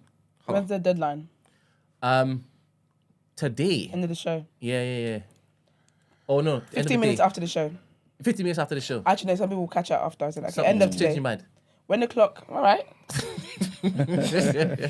Calm down. When the clock strikes midnight, that is when 11:59 p.m. Sorry, it gets confusing.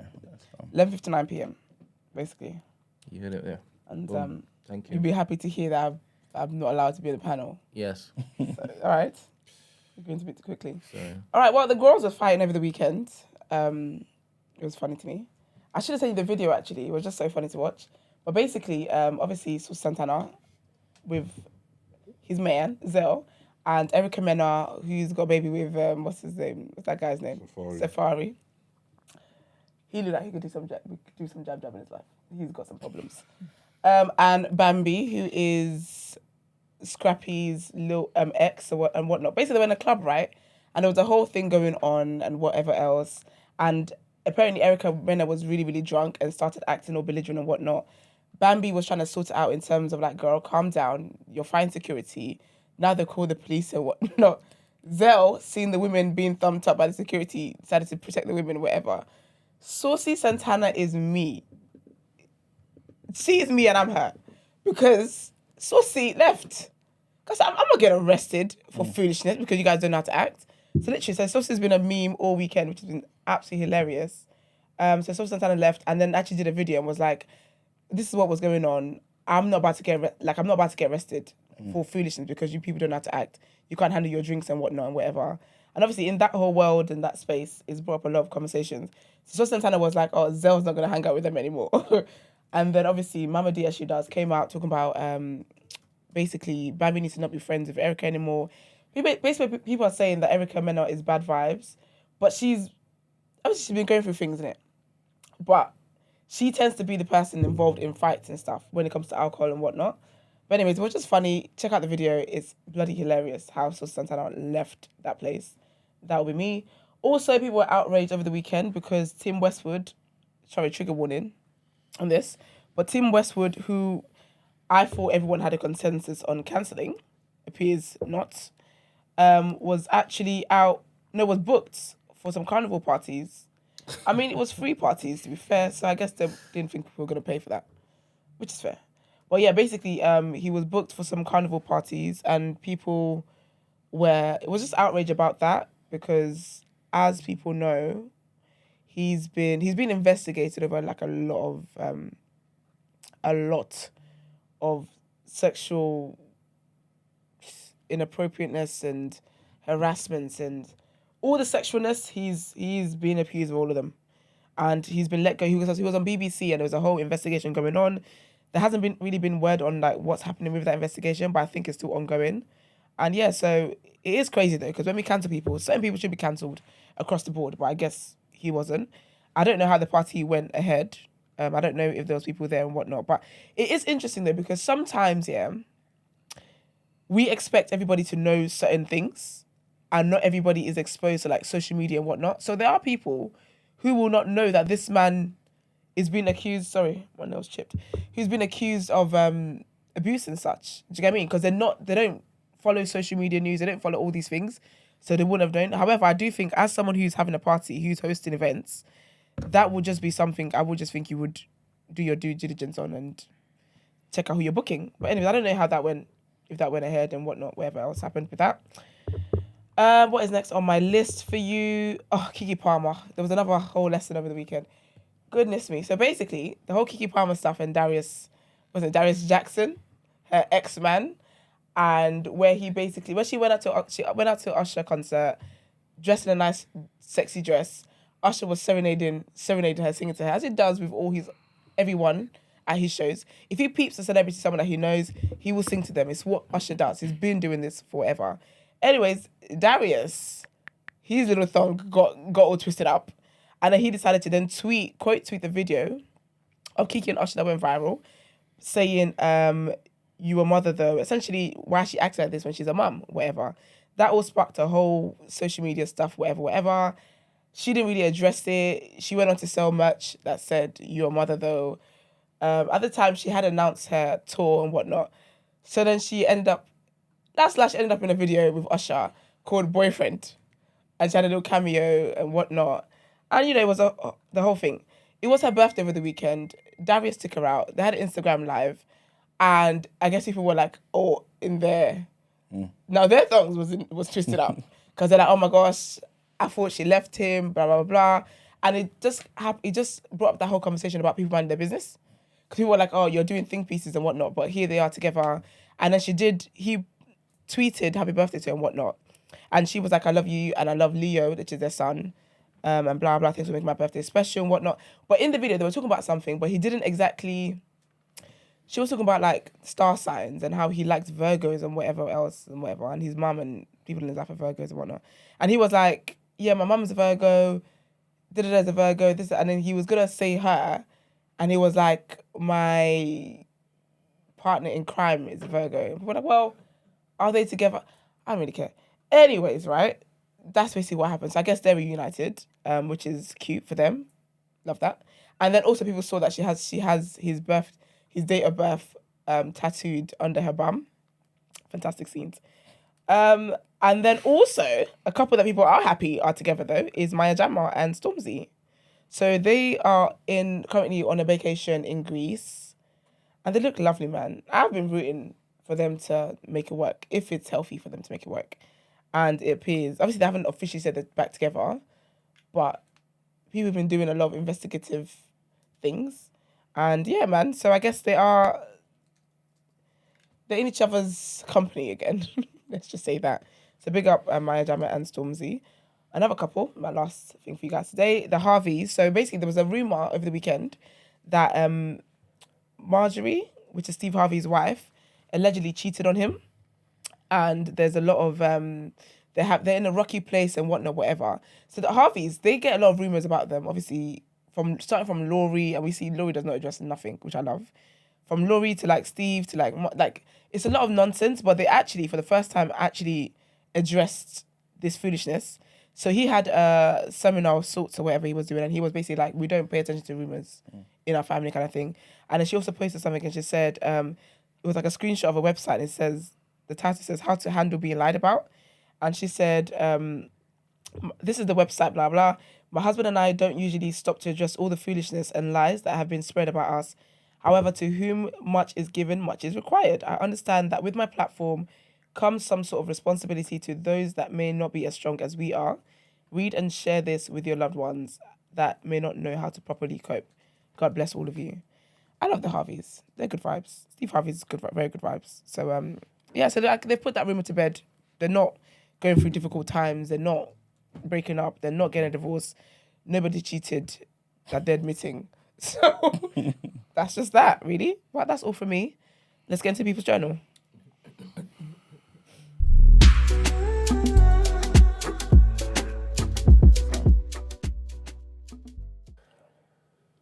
Okay. Let me just make some. Cool. Okay. All right, people, welcome to the People's Journal, where I give you the news from an economics point of view. So the first thing I wanted to mention, is the ULEZ. So remember, the ULEZ zone's expanding. It comes into effect today. No way. Yes. So if you've got a car that is not compliant in your driveway, outside your house, you can't drive it no more. Unless you're willing to pay £12.50 a day. That's stupid. Well, so what? Yeah. Because basically it covers the entirety of London now. So before it was just central London. Yeah. Now it's Greater London as well. They're making too much money, man. They thought, let's just expand. It just makes sense. Well, Mr. Khan is talking about it being because they're trying to reduce carbon emissions. Oh, he's a liar. Oh, Mr. Khan, shut up. Boo. You get my nerves, man. Well, let's give him a chance. Let's listen to what he says. We have to give him a chance. Should we? I mean, realistically. I don't want to. Was he voted in again after Brexit? No, not Brexit. What was that thing that happened? Lockdown. Referendum. I think he was, Wasn't that long ago? I thought he was in by default because I heard a lot about the way. This is his second time, though, right? Second or third? Yeah, but I heard he didn't earn the second time. No, he won. Who voted? Remotely? I can't remember. Who voted? I can't remember. But I'm pretty sure. I don't vote anyway. So. Yeah, because it was the time when what's the black brother's name, man, from the Tory party? Kwesi. No, Bailey. Is it Bailey? Yeah. Yes, Bailey. Yeah, so he was campaigning as well, but he lost. Oh, that's a shame. Can't I hope won. he loses next time though. Right. Because that's wild. £12.50 is wild. Yeah. A day. They're rinsing. Yep. So he said it's thanks to the ULEZ that we are now set to get London's air to within legal limits in the next couple of years, 184 years earlier than previously projected. 184 years. Like, you couldn't just put that off for a bit. Bro, let the next generation do it. 184 years early. They also want to rinse. Nah, What for? They want the money now. You know what it is, yeah? Even now, they're not going to stop ULEZ in that 5 years and be like, okay, cool, we've made our... No chance. It's going to keep going. Forever. 100%. Yeah, 100%. Because that's what money spinner. Wasn't they? I swear the Dartford charges was Dartford crossing being charged for that was to get money back for the bridge, the cost of building the bridge or something like that. Okay. They've definitely got it back 50 times over, and they're still finding people. Whenever they put in new taxes, new ways to take your money, they will never take it back. They will never. Impossible. Never happens. So again, I personally, people are going to say I'm trying to push my agenda. But I'm not trying to push my agenda. I'm just trying to say, guys, we need to just think about who we're voting for. It's not just because we're black, vote Labour. You know what I'm saying? Like, think about how it's going to benefit. Really and truly, in the culture, exactly. It's always been, we're black, vote Labour. What party is he on? Labour. Yeah. Oh. I'm saying, let's think about what's going to benefit us as people, man. Yeah, man ain't going to vote Tories, are we? You might want to. You might though. You might. Someone in the chat, give me a reason why you would vote Tories, because I need to understand. Okay, I know, but I want to see what people in the chat have got to say. But why would you vote Tory if you were going to vote Tory? If I was going to vote Tory, I would say to myself, okay, you know what? I want to start a business, right? So, because I feel like that's going to help give me some financial freedom, potentially. I'll be able to start generating wealth for me and my family. Tax write-offs. There you go. And the community as well. And the best policy pretty much is under the Tories, where it was anyway, in terms of less corporate tax. So it incentivizes us starting businesses. Okay. You want to buy a property, buy a second property, right? Again, lower stamp duty. That's under the Tories. You want to pass on your assets to your kids, potentially less inheritance tax under the Tories. Labour want to take your money. Money you worked for that you want to pass on to your kids, 40% automatically gone. I don't understand. You know what I'm saying? Okay. I can see Natasha disagreeing. Sorry. No, I just think I'm pretty sure that I read recently that Keir Starmer has like stepped back on that. So Yes, that is true. That is true. Yeah. On lowering student debt, he stepped back on taxing the rich, and that includes increasing inheritance tax. So, yeah. I feel like if you're voting for Labour under Keir Starmer, you're not going to have that much of a difference if it goes. Like if you're thinking about, I've got to think about my inheritance. Yeah. I want to set up a business. I want to buy a house. Yeah. Because if Tony Blair was centre left, then Keir Starmer is right left. You just think, oh, absolutely. Yeah, 100%. Absolutely. Yeah. Politically, there's a lot of backlash from like people that are like staunch, quite socialist, Labour Party hardliners, because Keir Starmer is very much on the right side of the left. Ooh, okay. Guys, maybe me- you can go back to the left. Give me a reason to vote Conservative. I'll give you 3. He wasn't listening. No, I said Tory. Yeah, same. I did the same thing. I'm confused. Yeah. Yeah, I'm confused. No, sir, I'm confused. Let that one go. I'm confused. You gotta let that one go. Yeah, I'm tired, man. That's getting clipped. I'll give you that one. I'll give you that clip. God damn. We all make mistakes, Yeah, man. we do, No one's man. perfect. Okay, man. Green what's Party, it? Yeah, Green Green Party or BNP.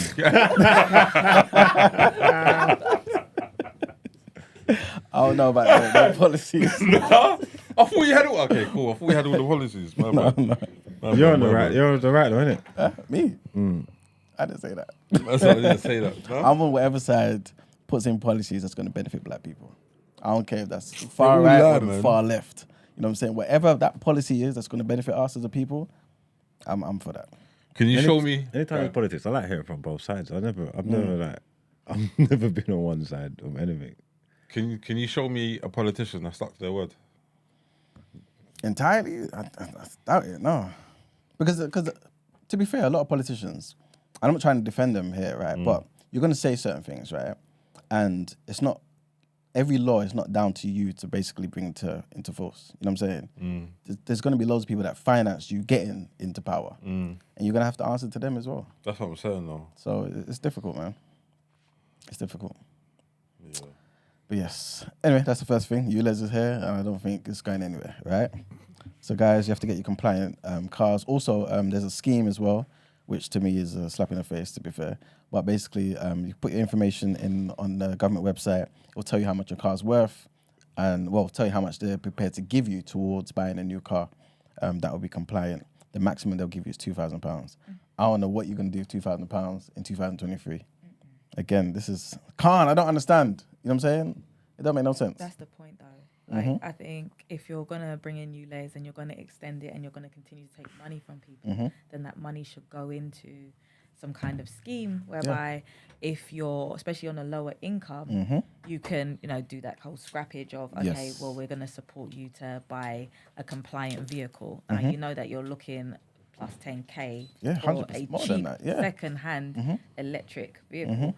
So when and this is the thing, it always feels like a tax on the poor, doesn't it? Because if you haven't got the money, then what the likelihood is that you bought a diesel vehicle and that your vehicle's going to be older and you're going to need it to get from A to B because you live in the middle of nowhere, because you can't afford to live in London. Like, it just taxes the people that need the most help.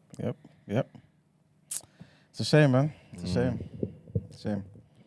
All right. So our next thing that I wanted to talk about is there's this new, the executives of Deliveroo, right? They've secured investment for a new property search engine, right? Startup, which is backed by Google AI fund, right? And basically it's called Jitty. And basically this new thing that they're trying to start up, right, is something that's going to be targeting home buyers and basically it uses some large language model technologies, LLM, and basically, long story short, it's there to help with selling properties, buying and selling properties. You know what I'm saying? So it reads property floor plans and it understands photographs and descriptions of the homes, puts in a nice package for people, and also as an incentive, obviously, because they're going to be competing with experienced estate agents.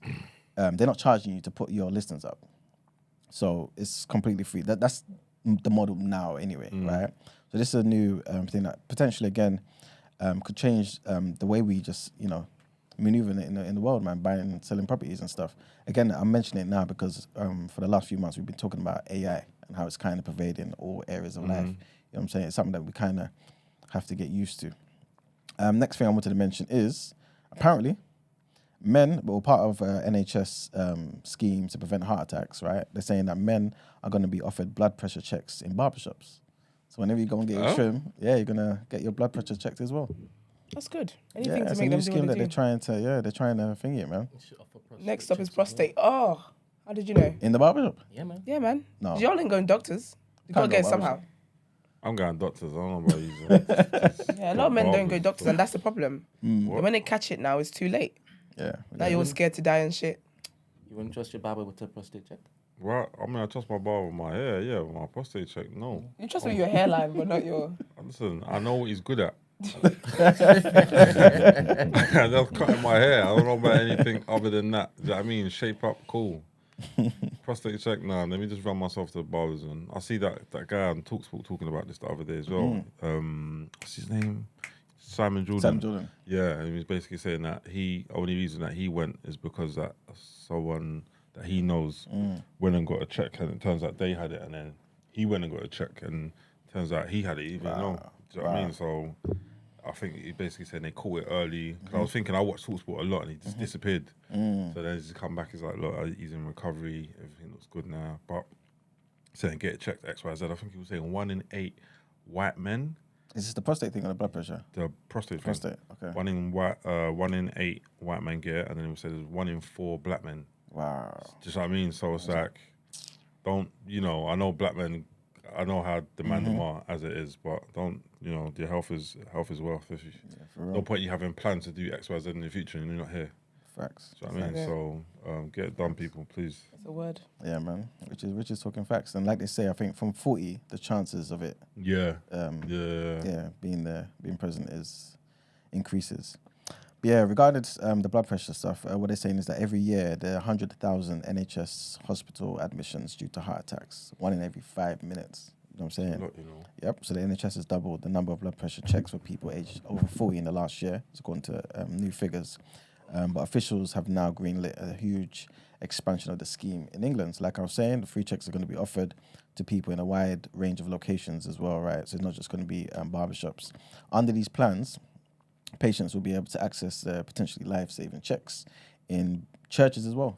So churches, mosques as well. So, you know what I mean? Certain people can go to church, get it there, go to the mosque straight after, get it there. You talk about yourself here.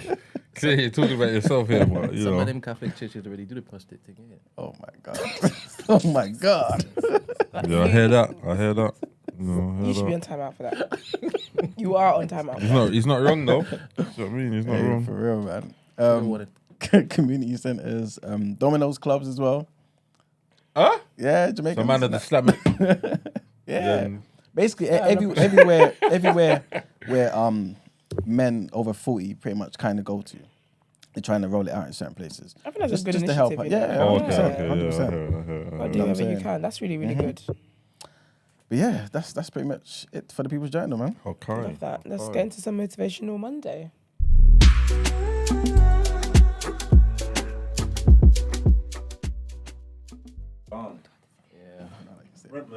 I'm just saying after this part. I don't know why. Hopefully this. You right? Say why? Why'd you wear that? Why do you wear that? I said I don't know why. Oh, Oh, you meant as in like why for that? Yeah. That's what I thought. I'm hanging out with you guys too much as cities. Them Caribbean and Jamaicans. Wow. Ain't it? Alright, it's the entire bloody.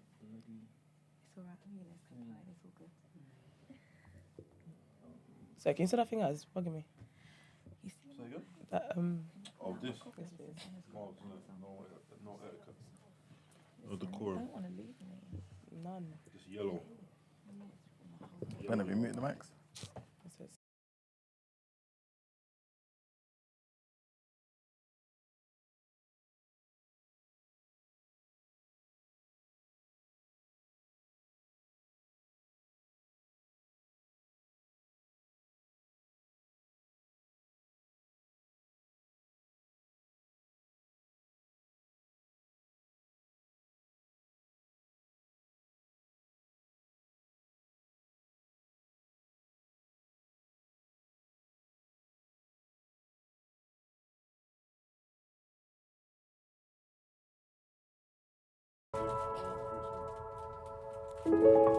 Ever find yourself tangled in a web of overthinking? It's like your mind's on autopilot, racing through endless scenarios, dissecting every detail, every possibility until you're in a web of what-ifs and maybes. And the more you try to pull away, the tighter the grip of those thoughts become. Why do we struggle with it in the first place? Perhaps you have a fear of making the wrong choice, or lack confidence in your own abilities. It's easy to get caught up in the cycle of overthinking and get stuck in analysis paralysis, especially when you're faced with important decisions that could have a significant impact on your life. This web of overthinking can chip away at your motivation. You're all set to chase your dreams and embrace the new habits and routines that you're excited to see become a reality. But the sticky web traps your doubts and insecurities, robbing your mental reserves of precious time and energy. Overthinking dims that fire within you. It drowns out your clarity and conviction and makes you see your goals as something daunting rather than exciting. But it's not easy to just stop the chatter. Every ounce of motivation counts, so I want you to try this. 1. When your mind spirals, acknowledge it. Pause and remind yourself that thoughts are just that, thoughts. They're not your masters, you are. You have the roadmap, and you know how you're going to get to your destination, with or without those obstacles. 2. You have the power to choose which thoughts to engage with. Not every thought deserves your attention. Filter through the chatter and focus on the ones aligned with your goals and aspirations. 3. Action is the only real antidote to overthinking. When you're paralyzed by thoughts, act. Move forward, even if it's a small step. Taking action will help you build trust in yourself and the process. When you start making progress, your fears will either realize or become obsolete. Either way, you will have data points to learn lessons. Remember, goals demand clarity, focus, motivation, and a dash of courage. Don't let overthinking trip you up before you even begin. Tune out the static.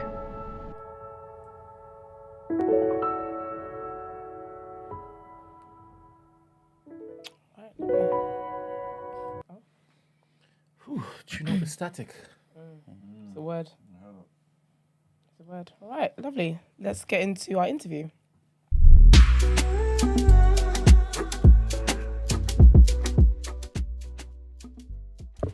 Lovely. All right, so we have a lovely interview today with, I guess you've heard her speak on, earlier. But we have the lovely Natasha, who is a co-founder of the Black Farmers Market. Good morning. How are you? Good, thank you. Good. Are you happy to be here with us? I am. I'm a bit nervous. I hope I don't say anything to embarrass myself, but yeah. Oh, no, trust me. The jab section. If you were good then, you're fine now. You're all good.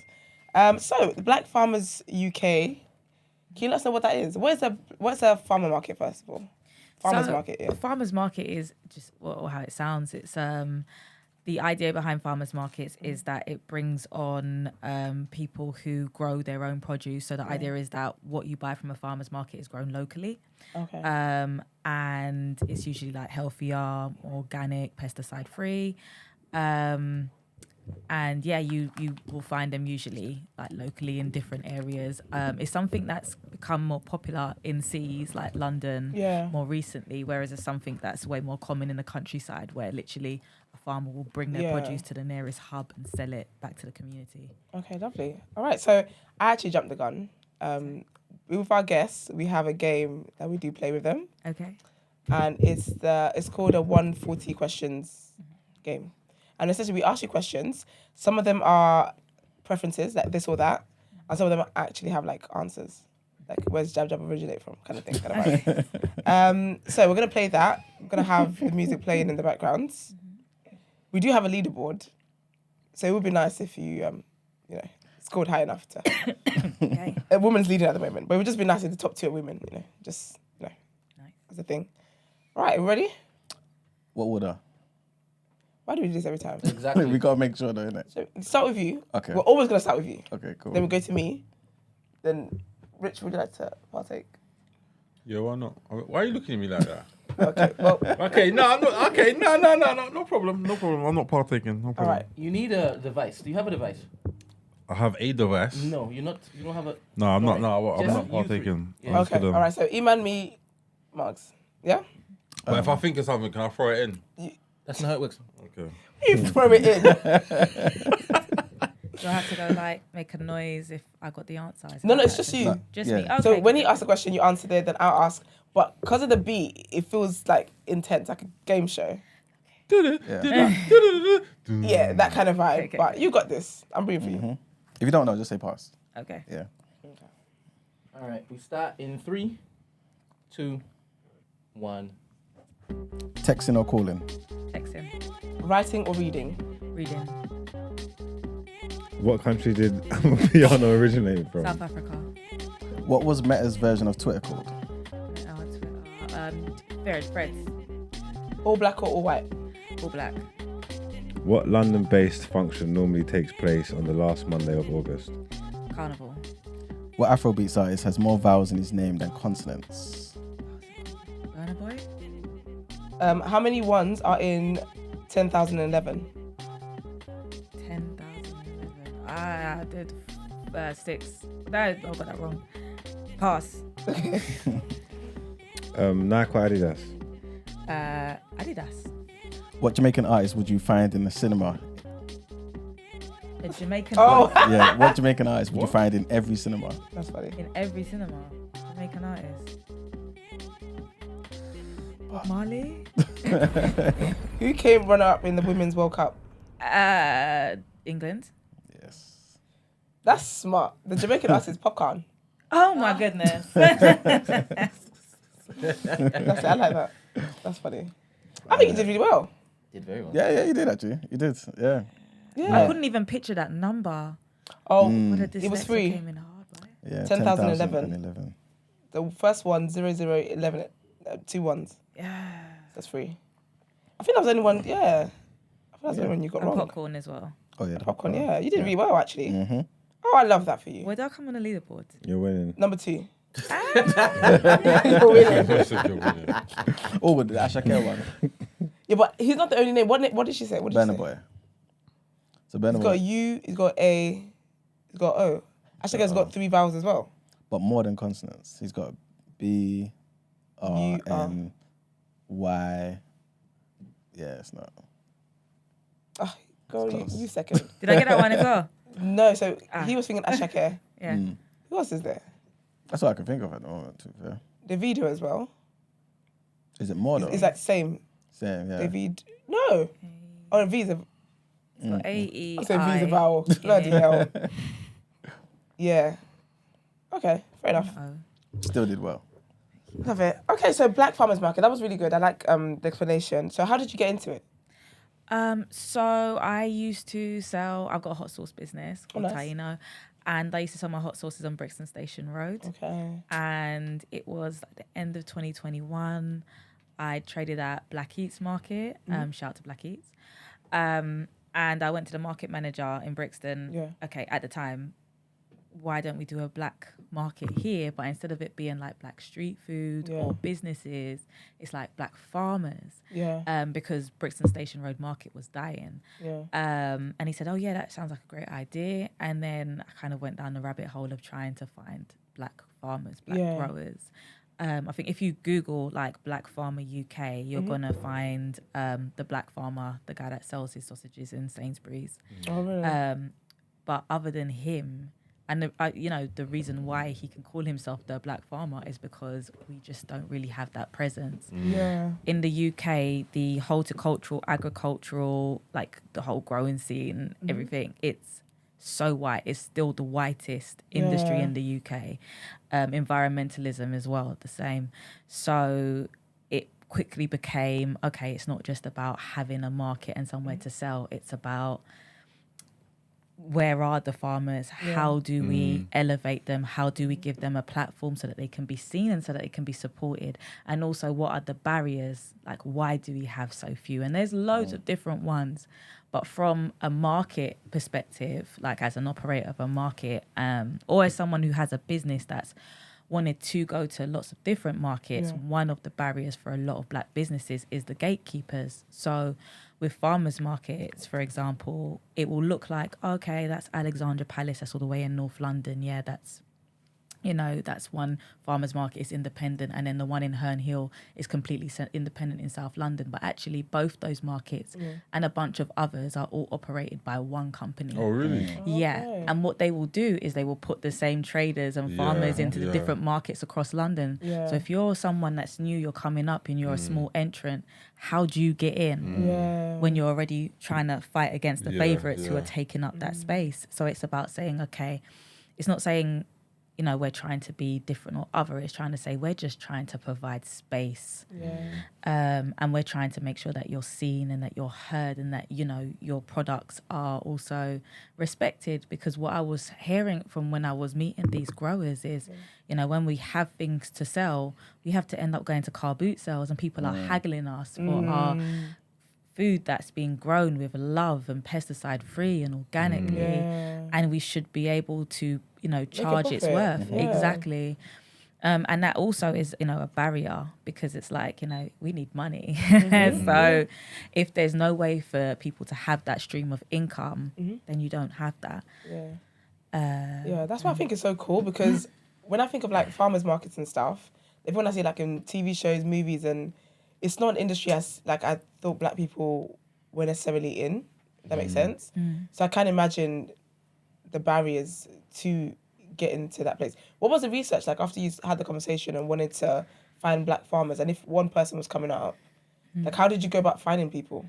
I reached out to a program called, I think it was called Black Roots, or maybe not, but it was run by Ubele. Okay. And through them, I kind of connected with other growers in the black community. And then it's after that, it's kind of like who you know. So this person knows that person and that person knows that person. Spreads, you meet a florist and she knows a flower farmer who's in the middle of nowhere because once again, we're so spaced out. But it's about just kind of, I guess, infiltrating the community. And then supporting people to come in, because another barrier was that, I've got someone here, they've got a farm, quite new, starting up. Okay, I'm going to give them space, but do they have a card reader? Do they have the liability insurance to sell? Are they confident in their selling skills? Do they even know how to present and visually merchandise their produce in a way that's market ready? So one of the things that we said is, okay, in the first year, it was like, well, we can get a few bits and pieces for you, get your insurance and your card reader. This year, thank you. This year, we've sourced funding for a lot of hard work, and now we're giving micro grants basically to our growers to come to the market. So the space isn't just one of, okay, this is somewhere for you to obviously, get out there, but it's also an incubator. We're incubating these growers and taking them to the next level and also connecting them with their community. Like one of the best pieces of feedback we got was like, these people, our people came out with their shopping trolleys, willing to spend, buying with us, supporting us. Since your market, we went from having 2 to 10 volunteers every weekend. Since your market, my course for horticulture is oversubscribed. Since your market, like I've had support with funding and applying for grants, just being seen and known. And so it's like more of that. And what we've been doing this year as well is supporting a few kind of community projects. So we've got a new forest school that's based around East Side, Sparking. Sorry, I'm not allowed to mention where you guys are because I just did that. But yeah, they work with like young children and families, teaching them like growing skills. And then we've got another community organization that teaches foraging and like herbal balm making and how to create your own medicinal remedies. And once again, supporting them with the micro grants, giving them the space, and even paying them to be there so that they can engage with the community. Yeah. That's so amazing. Who is your other co-founder? So that's my friend Aisha. Okay, nice. So Aisha has a drinks business called Carasips, and it was pretty much like, I want to do this thing, and on paper I was completely unqualified to do it. So it's like, I remember trying to open a bank account and the bank being like, well, where's your degree in like event management? And I was like, my what in who? It was like, no, literally it was just like and then obviously being like new to the scene as well. Like I had a lot of barriers to overcome, and Aisha was that person that I was talking to, like, I think like a weekday evening at 11 or something. I said, I want to do this. And she said, yeah, it sounds great. Let me help you.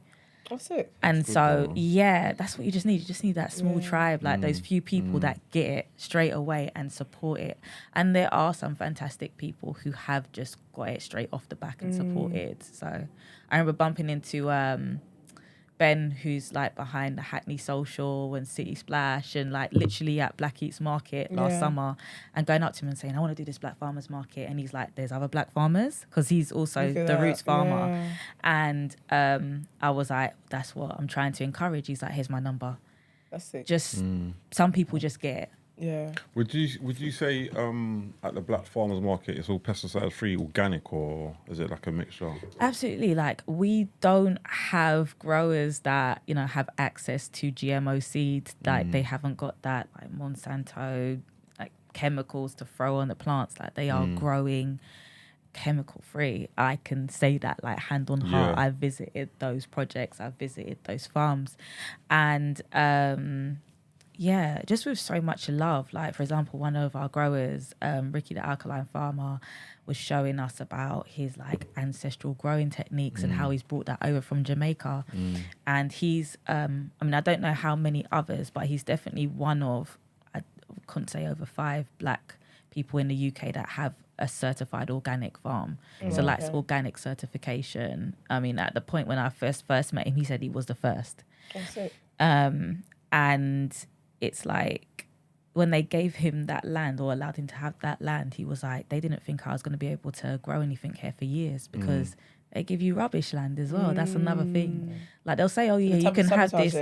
Honestly, like, they'll say, oh yeah, we want to support diversity, but then they give you the scraps and they set you up to fail. And he managed to turn it over in months using techniques that he brought over from Jamaica, and he just literally scratched the soil and you could see the worms, like the life in the ground already. And as I said, he's an alkali farmer, so everything that he grows is healthy. It's like literally so nutrient rich. And something that I think we don't really hear so much about as well is like, our soil is dying globally. We're losing soil, like the health benefit. So an orange that you ate 10 years ago has less nutrients than what you're eating today. That's a problem across the world. So that's what we want to encourage, is regenerative farming techniques that are putting those nutrients back in the soil. Because if that's in the soil, then it's in the food, and if it's in the food, it's in us. That brings me to my next thing, because you know, in Russia, Putin's outruled the whole GMO thing. So he's saying that if you're going to grow your stuff organically, I'll pay you to grow it. Do you reckon they should do more of that over here, or just absolutely, you know? Absolutely. Like, GMO seed is bred to die. Like, seed is such an amazing thing. It holds history. Like, a seed will sit there dormantly, but it's life. Because once you put that in the ground, then you water it. That's life. It comes back to life. A plant is amazing in that it grows, and then it reproduces this thing that allows it to grow and again and again and again and recycle. GMO seed is bred to die, because the whole point of it is you put that in the ground, you grow the crop, then you have to go back and buy more seed, then you have to go back and buy more seed. So it's killing the ground, it's killing the soil. It's part of the problem.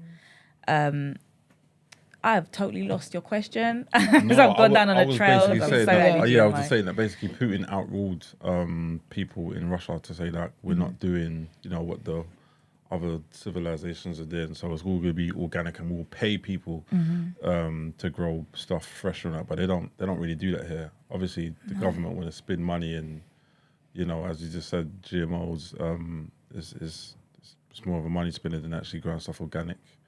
Yeah. It's hard. I mean, I'm not gonna lie. Growing organic, like the GMO seed, is a lot more resistant to disease and pests, which is how it was like marketed in the first place. Like, wow, look at this. But yeah, in the long run, it's just so destructive. Do you only eat organic food? Absolutely not. No. I would love to say, yeah, I only eat organic, and I do try where I can to eat not just organic, but as healthily as possible. But it's a cost of living crisis. But could you explain to the Sometimes viewers I'm how hungry. bad pesticides are, though? If you had to simplify it for them, because a lot of people, obviously, we grew up just eating XYZ chicken and chips, bloody bar, whatever, but we don't really realize how bad. They don't show us footage of what farms are looking like when they're sprayed. Like, there's a reason why people are dressed like they're in hazmat suits, like why they're covering their face. It's because they're carcinogenic. Like, they kill living things. So what is it doing to you? You're a human, you live. It's killing your cells, all sorts. Yeah. It's that simple. It's not great. And there are natural alternatives. Like, the ancestors, they experimented with different types of plants and oils and seeds. And if you boil this plant and then you spray it on that, it kills off or it repels all the different types of pests. So there are ways around it. Otherwise, you wouldn't have an organic farming industry, because the slugs will get to everything or whatever pest is out there. When did you have your first farmers market? Like, how many years have you been going for now? We have been going now for 14 months. I Really? literally Wow. registered the Black Farmers Market the end of June last year. And then finally got a little piece of funding through. Once again, I did apply for more, but people need to see to believe, I suppose. Yeah. And so it was hard. Like, I literally did it on a bread line. And it was amazing. We had thousands of people come down, and we filled up the station, like Station Road, Brixton Station Road. To the point where, like, we had local councillors as well from the local authority coming down and being like, yeah, this is great, we should have more of this, and haven't seen the road looking like this. And that was beautiful as well. Like, people saying, I haven't seen Brixton Market look like this since the last splash, or since the 90s even. Like, this is how it used to be. My grandma used to come down, and this is for me as well. Used to get dragged to Brixton Market with my grandma in a shopping trolley, and you don't get that anymore. That's amazing. So how often do you hold them? Like, do you have them? So because of the fact that our growers just don't have the capacity that a commercial farm, most of our growers don't have commercial farms. They're not able to do a weekly market. So last year we had our pilot, our launch event last October. I think it was the 10th of October. And this year we have 2 markets. So I kind of call it our harvest market on the 8th of September, so in 2 weeks. And our Black History Month market on Sunday the 8th of October, which is also going to be followed by a closing party, which I haven't yet organised. But that's going to be at Pop Brixton, so we're taking over Pop for the night as well afterwards. Nice. But at the moment we're looking at it being a yearly event until our growers are in a place where they can say, yeah, we want more. Okay, we want them throughout the summer. Can you let us know about the 8th of September one, so people know where to come and stuff like that? Absolutely. So it's going to be on Brixton Station Road on Sunday the 8th of...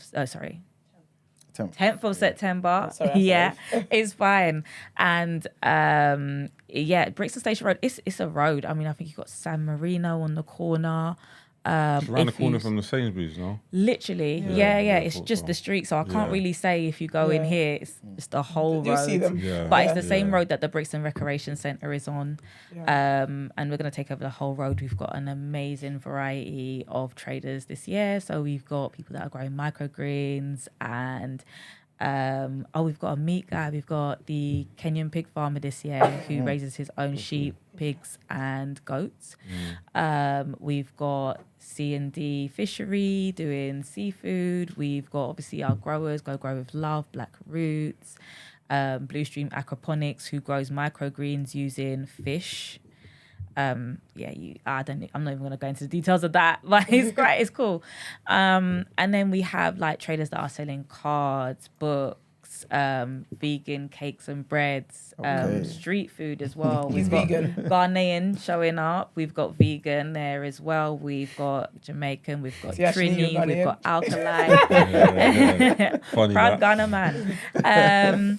But yeah, we've got a mixture, and when for the kids as well, like I said, we've got black dolls, we've got baby skincare, all by black businesses, and face painter throughout the day, DJ on the road to keep the vibes going, street Zumba to end it all, to Street people Zumba, move. yeah? Wow. Street Zumba, yes, get people moving at the end of the day. So yeah, come down, bring your really family. exciting. There's something for every age group. What time to what time is it again?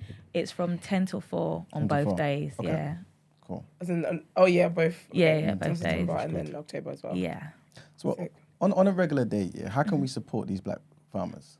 So we have our website, which is bfmarket.co.uk, which we are currently working on to, what we're going to do is create like a platform. And that was one of the main premises behind setting up the Black Farmers Market. We wanted to create a space, a hub that people could come to.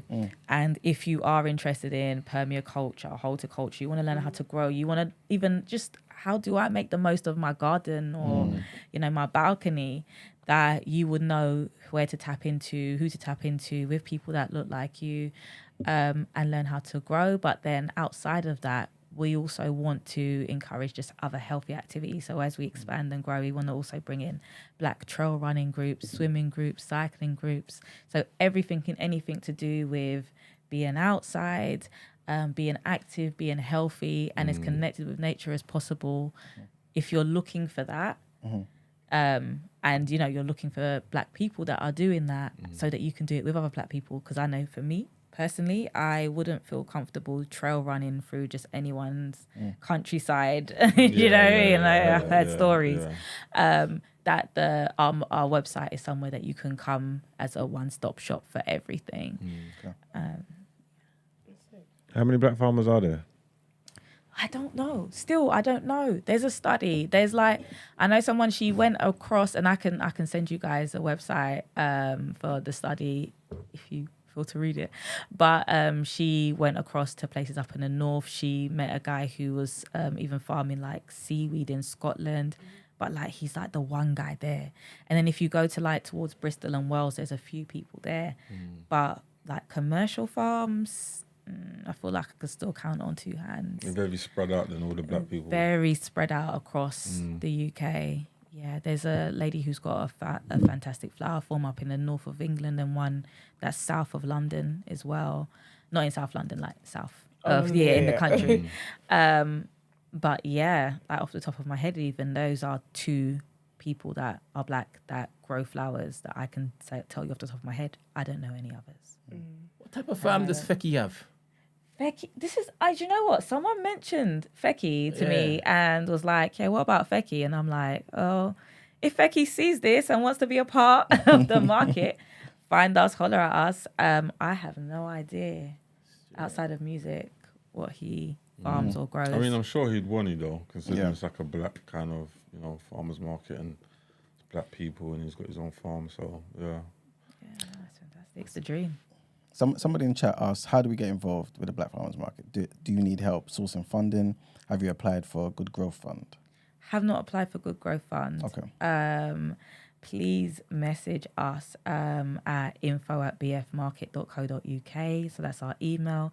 Or even if they go on to Black Farmers UK, which is our Instagram page, or just Google the Black Farmers Market, maybe Brixton, because there's farmers market there. America has a lot of black farmers markets. You can go to different states. So yeah, just to make sure you can find it. But yeah, we need help. We're actually looking for volunteers this year just to make sure everything's running smoothly. So please do reach out if it's something that you think you're interested in and it sounds good to you and you want to be a part of it, or even just find out more, we are so open doors. Good though, I don't want to get obviously too much into the detail like that yet, but in terms of like funding and stuff, how difficult was it securing funding? Did you try and get funding? I thought that because I was doing something that was bringing footfall to Brixton, that it would be like automatic, we get it and here's the money. And that wasn't. It was more like going into philanthropy that I had to like, okay, well, I've got to apply for grant funding. I mean, one of the grants that I went for example, it was like, okay, I think we fit the bill for this, for a new organisation. And there was a lot to prove. Like, they asked so many questions. We went through these health checks where it was like, okay, do you have this? Do you have that? What's your governance looking like? How many, like, okay, we don't have trustees because we're a CIC, but like, how many directors do you have? Like, do you have reserves? So there's been a lot of work just building up the back of house to make sure that, okay, we've got reserves now. So that means we can apply for more funding. We've got policies now. There's still a long way to go though. We're still building out. Do you feel like they were making you jump through hoops to get this funding, or? I think there's a lot of people in the space that say that this is the kind of thing that they want to support. But when it comes to putting their money where their mouth is, it's not always there. There are some funders though that are just like, I see what you're doing and I just want to fund it. And that kind of by invitation philanthropy, that's kind of the sweet spot. Like, that's where you really want to be. You don't want to have to be, paying fundraisers or spending hours, days filling in forms and then getting rejected. You want someone to just go, you know what? I'm a billionaire and I can afford it and I see what you're doing and I want to just, because they're there. They're there. I know personally that they're there. I worked in the sector. I know they're there. Do you target like black philanthropists, or is it like anyone type thing? Good question. I 100% get the mindset that I will not take those people's money because of where that money comes from. However, me personally, if for example, Joseph Roundtree, who admitted recently that if they go back in the past, they've invested in, or ancestors or previously have invested in the slave trade, that I'm not going to take their money. I'm like, I'll take your money. That's reparations. Thank you. You can put a tip on top as well for the pain. Yeah, absolutely. But like I said, each to their own, innit? And there's no judgment in wherever you stand morally. Yeah, I think if you're trying to do something that big, you have to be mindful. Obviously, most people are mindful about where the money comes from, but if you're trying to do something that big, like, who are we to say no to, especially if it looks like reparations anyway. Like, give me that back, man. What do you mean? I feel like it's like bigger picture. It has to be the bigger picture. Decline the money and say that was the one way to get the money, you decline it for what? Do you know what I mean? But if you take the money and you're using it to help thousands of other black businesses and stuff and farmers, I feel like it outweighs. People are always going to have something to say either which way. I'm taking the money. Show me the money. I'm going to take it. Do what you got to do, really and truly. And it's a good move either way. So, it looks good, man. Thank you. Well Big done. six, amazing. When you started, I feel like you kind of touched on this earlier, but was it important for you to get like a farmer's market established so that we can kind of, I guess, just get more organic produce out there? Or was it important to you that it has to be black? And why? So I think the reason why I said black farmers market is because I had done Black Eats and I felt like it would be a great way. So initially it was like, this would be a great way to regenerate Brixton Station Road. Because my worry is that with Brixton Station Road, as a market street, a lot of, like I said, the markets have been, are taken up by these big companies that kind of like monopolize that farmers market space. I was worried that if Brixton Station Road Market dies, that whoever's going to replace it is going to be from one of those big companies. And then we're going to lose more space. Because even as just someone that's starting up, say I wanted to just sell like cards, for example, it's hard sometimes just to get a foot in and to get into spaces so that you can sell your stuff, especially if you're a food and drinks trader. So if you're doing food or drinks, you can be shut out even more.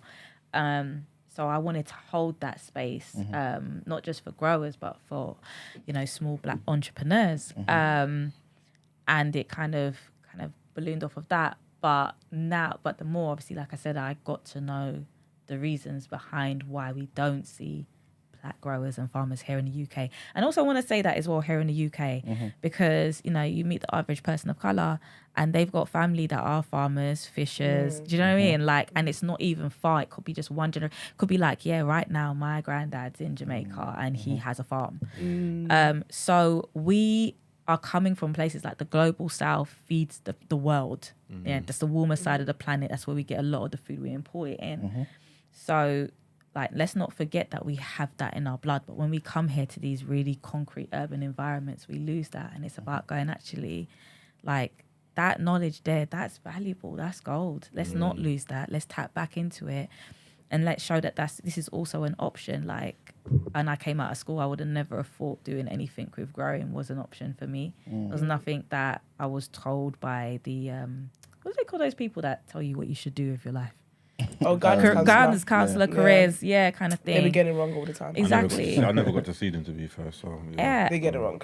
And not everyone as well is academically minded. Not everyone's going to thrive and want to go to university. So give our young people the same options as everyone else is. True. That's all right. What did you study at uni? Sociology and criminology. Oh, okay. Very different. It's very different. And your co-founder, what did she study? Do you know? Aisha.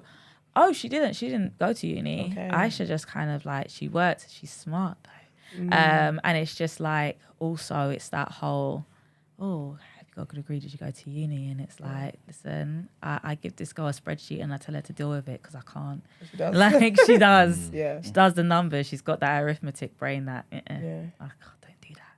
So at the farmers market, do you sell your stuff as well? Because if you're organising the event and stuff, I feel like that's stressful enough as it is. So do you have I do.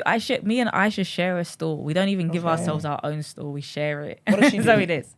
Drinks. That's it. That's yeah. So she's got like spiced ginger and sorrel kind of drinks and stuff. And we share the store. So we'll be there. I won't be at my store. Someone's going to sell my stuff for me. What do you sell? So I've got sauces. So I've got two sauces. hot sauces, a pepper jam and a chutney in the main range. Nice. Okay. Yeah. So cool. So you bring a bag? He's on you. He said you didn't bring some for I us. didn't bring any. Do you know what? That That's your all right, address it's all now, right, innit? I can post it. It's cool. It's cool. Yeah. That's so cool, man. I wanted to ask, at the risk of people saying I'm trying to push an agenda, I'm not trying to push an agenda, I just want to ask the question, right? Because last week we were talking about... Do you know what's so funny? I knew you were going to bring this up, and I already have a counter for you. No, I'm just asking. I'm not trying to say anything. How important is it, right, for us as Black people to do for self? Do you believe that we can do for self? To an extent, Okay. you can here, but not completely here, because in this country, this is my personal opinion, we are a minority. And when you weigh up, I think, like the figures, and you look, I can't remember what the percentage is, but like, the Black community is a minority in the UK. And so how much can you achieve where, you know, people on the ground, numbers is power. And we don't have that. I think personally, like as, I guess what's that word?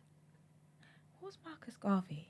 Pan-African. I guess from that Pan-African mentality, if you want to have strong Black economic and political power, that needs to be in a place where you are a majority. So You're smart, China's bro. strong. Yeah.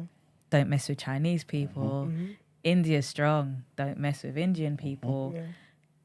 Africa, the Caribbean, South America, dot. Yeah, we just need to build the power in the places where we're the majority, and then even when we're abroad and we're minorities, you don't mess with us. Facts. That's the word. Because what I was going to touch on was the whole representation thing. So Because remember last week you were saying about we shouldn't seek representation in places? I didn't say we shouldn't, but I would say more so, why is it so important for us to say, you know what, this just seems like there's no black people here. Let's make sure there's black people there. But this is it though. This is a case in point.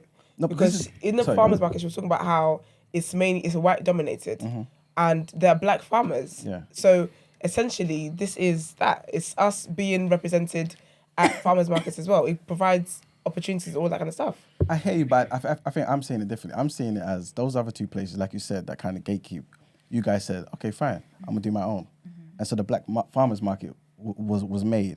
And now black farmers can come here without having to fill out forms for them places over there where it's one company that's umbrella companies that's preventing black people from going there and shining. You know what I'm saying? So it's more so tying into what I'm saying. Yes, you may have needed funding from here, there, the other place. But the reality is you sat down one day and said to yourself, if I don't do this, no one's going to do this for black people.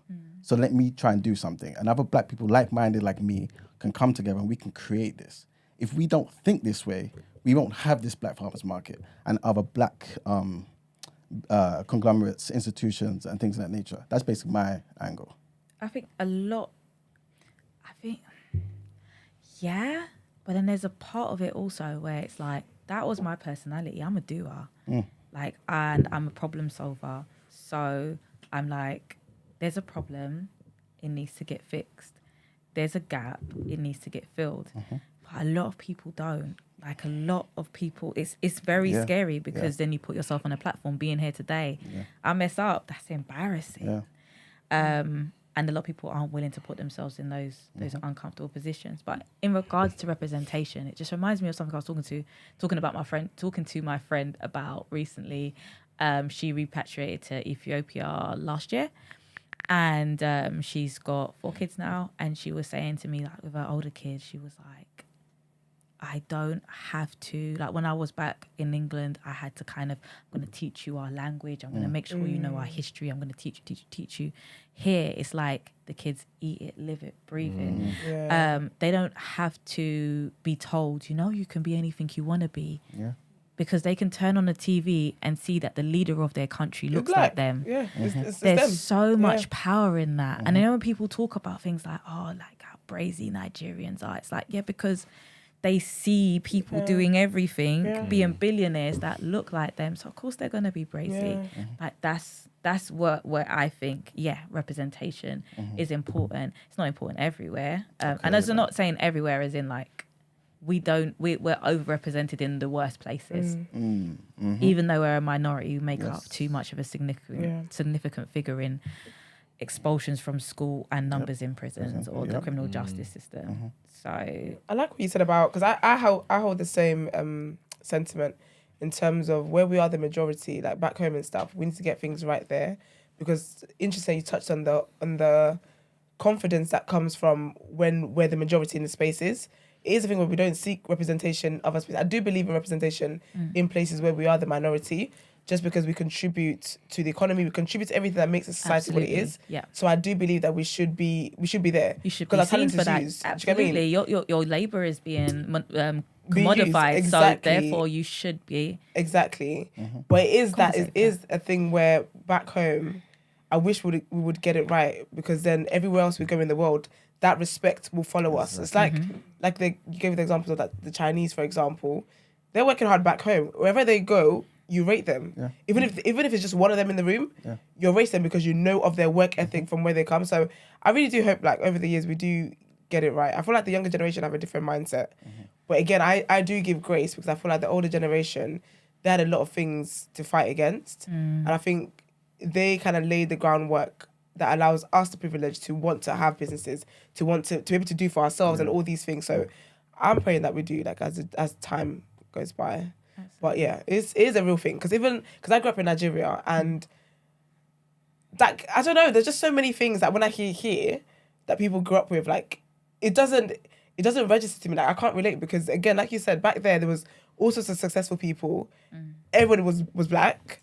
I saw everything that I needed to see. So, like, the idea of not achieving something never crossed my mind until I came here, and your teachers are like limiting you and all that kind of stuff, and like the way the school system is, and for me, like being in school there it was never a thing. Do you get what I mean? So it is interesting, and hopefully we can get it right as a community. But what are your long term, like where would you like to see the Black Farmers UK? Do you want a worldwide situation? What are your goals? Do you know what? That would be absolutely fantastic. I remember talking to someone last spring and explaining to her this is what I want to do. She's like, she was a program manager of an environmental fund, and she was like, do you know what? I can see this across Europe, because the way she funds is so big, and she was like, I could see like why not Black Farmers Market all over. And I remember talking to this Algerian woman last year as well, and her saying, yeah, we need this in France. Oh, sick. So. I'd like to see that. I would like to see Black farmers, Black people taking up that agricultural, horticultural space across Europe because... What's horticulture? Sorry? You said agriculture and horticulture. What's that? Horticulture is like more like the growing of flowers and like that kind of plants. And, but I... Plants like weed? Okay. Do you know what? It's a plant. It's a plant. And all jokes aside, it's a big, booming, growing industry, except for when Black people get their hands into it, it's criminalised and it's a problem. But, you know, I think one of the largest exporters of pharmaceutical cannabis has a farm not too far from London. It's here in the UK. We grow that, and hemp is an amazing material. You can eat it, you can wear it, you can build houses with it. All jokes aside, cannabis is serious. Do you know what? That's so... Yeah, because I grew up using like Indian hemp for my hair. And it's really good for growing your hair. That's what I think about it. Hemp seed oil is really high in fatty acids. It's amazing for your skin if you've got like eczema or skin conditions. But that's all that natural stuff we do back home. Milk. Yeah, because when I think about it, actually, that was so very normal. high in hemp is like really high in the different types of omegas that the body needs. So like it's not just that it's a great protein, but like it's a great complex protein that gives your body. Interesting, actually. That just reminded me. When you're looking at the people that are going to be at the farm at the market, do you try to get different not different industries, but different kind of products? Do you know what I mean? Absolutely. So obviously, like the main is obviously we want to get as many produce sellers as possible. But then, we've got someone that does like African print, like over the two markets, African print clothing. And then we've got like jewelry. Then we've got someone that does crystals. So a lot of people in that scene kind of love their, that's my tourmaline or whatever. We've got books, and we are asking our booksellers to make sure that they stock books on growing by Black writers as well. We've got stationery. That's so cool, because I can imagine like coming to the farmers market, and that's what I'll discover like different things that I didn't know Black people were doing.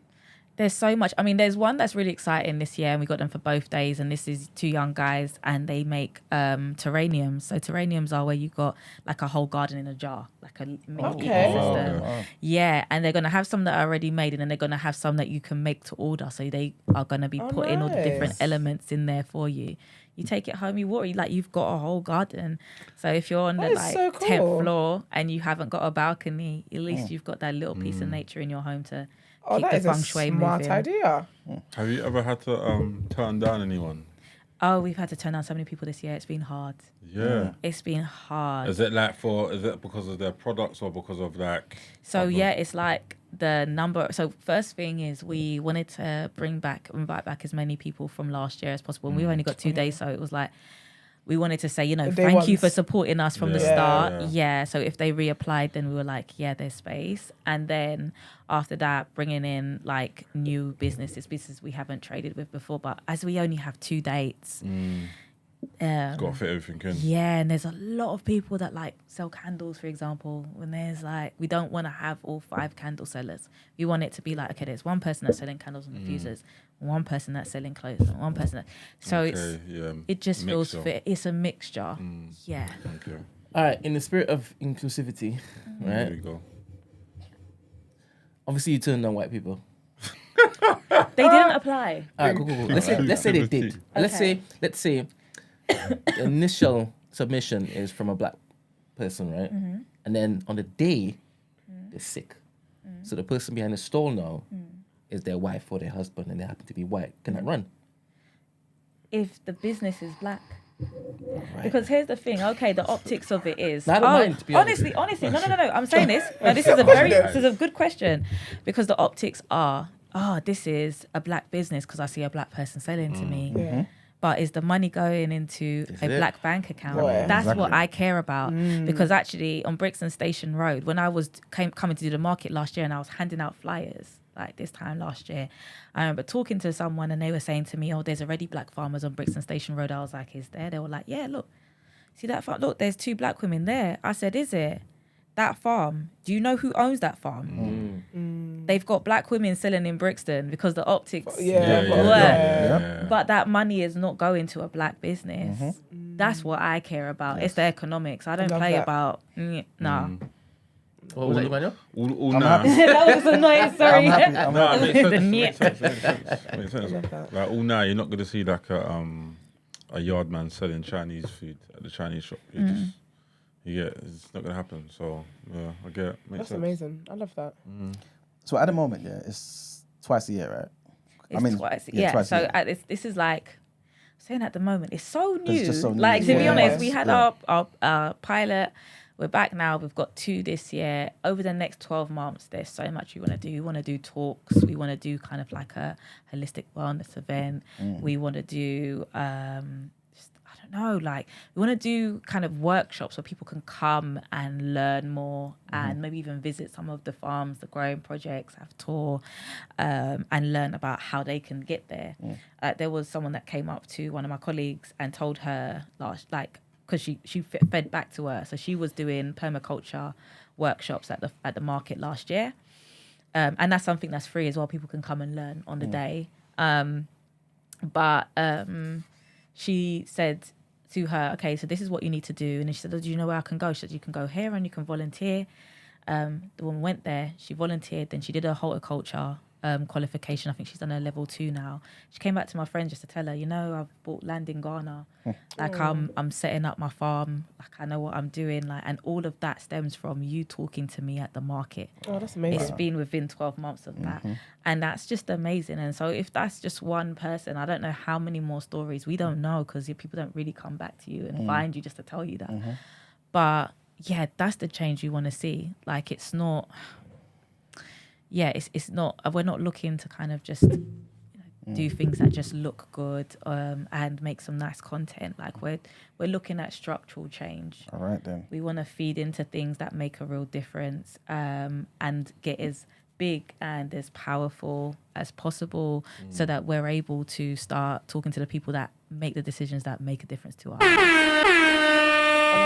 And how again? Sorry, at the risk of pushing my agenda. Bro, just say your damn Say your agenda. This little Man said at the Alright, T's and C's. Just Alright, go no, with it. agenda. Do you know You it draw is? attention to it. It's You 'cause- make them on a cookie. Do you know it's because I'm happy, yeah, that like you're basically saying what I say. No, Like, she's not. She is. No, it's You said man, no, economics? don't do that. She's Here we not. go, here we go. She's That's not. the Here we go. economics. All right, Because the way you know, say forget it, it things, doesn't Look, matter. Oh, she's bless not. you. Nah, I know, because I like you.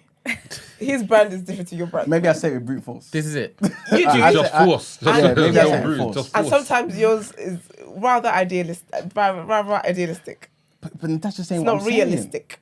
Like, No, because but she's giving doing us. But she's saying stuff that you agree with. Yeah. But she's giving us the realistic side of things as well. That's You what I'm saying. stop before you get to that part. No, I say that it's difficult. I know it's difficult. Yeah. And again, Natasha said, yeah, it's not all of us that can do this, right? Yeah. And I said last week that it's not all white people that can do what they're doing. But those of us who can, that 1% who can, let's try and encourage them and help facilitate that becoming our reality. Because then we can benefit ourselves economically. And then we can go into them places and speak to those who are actually making laws and who are the decision makers. That's what I'm basically saying. Absolutely. We've got like researchers that we worked with from Day Dot. There are also new True Research, shout to them. And yeah, we're trying to figure out where and what we can do with the information that we're collating from the markets. from the impact. They're actually one of two. There's also a KUA is going to be working with us. But I've put in an expression of interest to feed into an upcoming paper with the Runnymede Trust, because that's what they do. They go straight to Parliament with their findings. So it's not saying, we're trying to do everything by ourselves, but we're trying to partner with people that are movers and shakers so that this can go as far as it can, because, together we move further and faster. I love this. Yeah, some good whites in the VC space, right? You guys are welcome to basically work with them, right? You go, all right, cool. Oh, no, I just want to know because... whites. No, I hear that, but would you work with good whites? If it's basically stay in the background. And just look, where do you need the resources? Stay in the background. The support Don't is come the to the support. front. Like I said, it's not for me. Like, once again, we are a minority here. I don't believe in cutting off your nose to spite your face. You mind it does? Huh? No, I don't, man. Sorry? Huh? No, Who don't does? mind. I honestly, I don't. And yeah, once again, it's looking at the reality of the structures and the system that we're working in. If you want to get the money that you need to keep this stuff going, you're going to have to at some point take it. Like, and even if I say, okay, I'm going to get that money from a black VC. I mean, Lankeley Chase said that they've given all their money to black organisations like Bio Foundation. That money still has come from Lankeley Chase. Some of these black VCs are funded by and when you go back and if you want to follow, the paper trail, you're going to find something nasty at the end of it.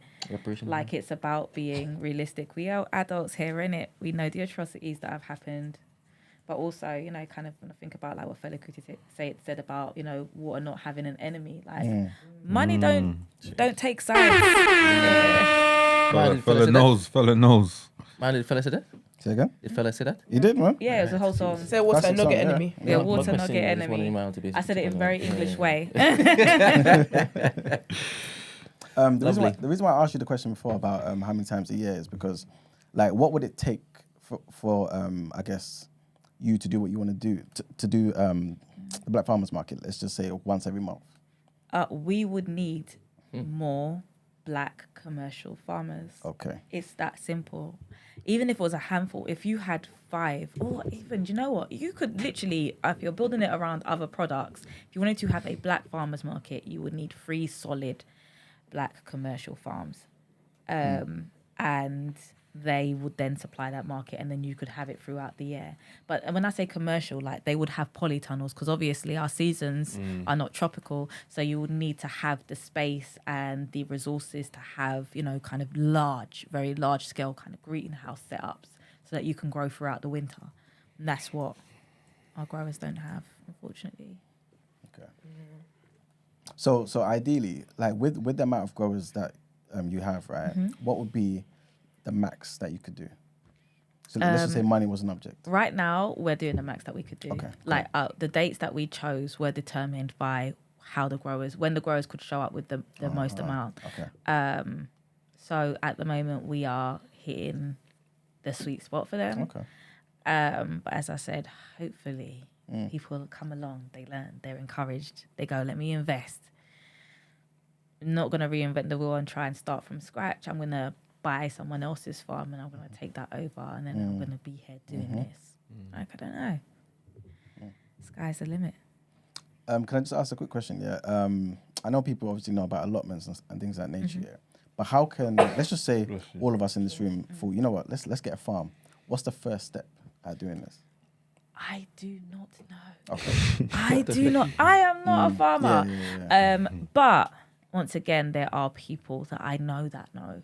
Okay. And that's why it's like, come tap in, even if it's by sending a DM, if it's by dropping an email, even coming down to the events on the 10th and the 8th of October. You can go up to people in person. Like, that was something that people got to benefit from last year, going up to the growers and going, what do you do? Where are you? Can I come and volunteer with you? Can I learn from you?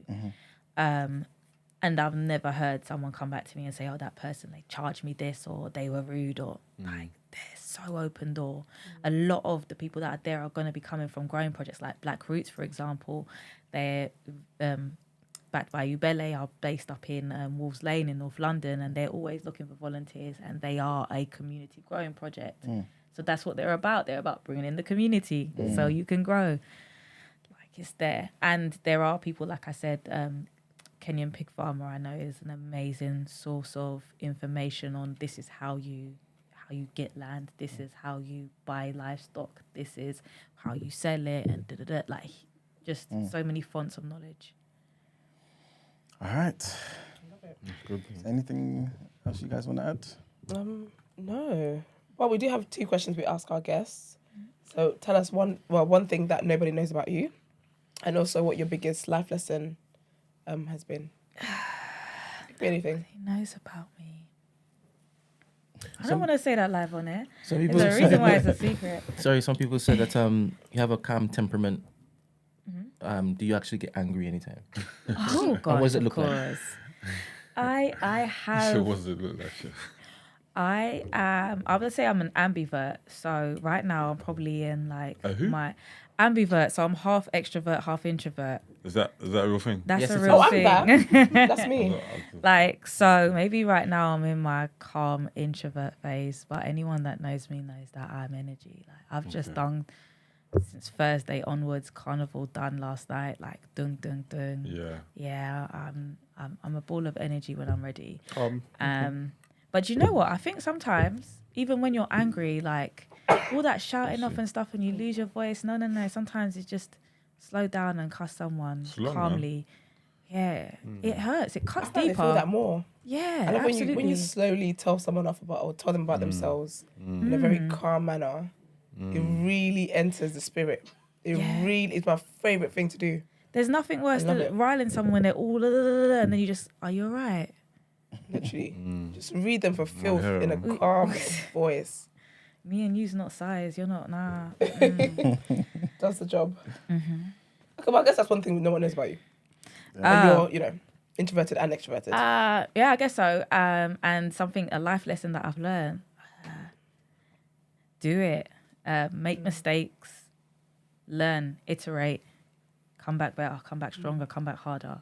Like, don't be afraid to fail. It's scary. I tell myself this all the time. Like, fear of failure is real. And it feeds into imposter syndrome.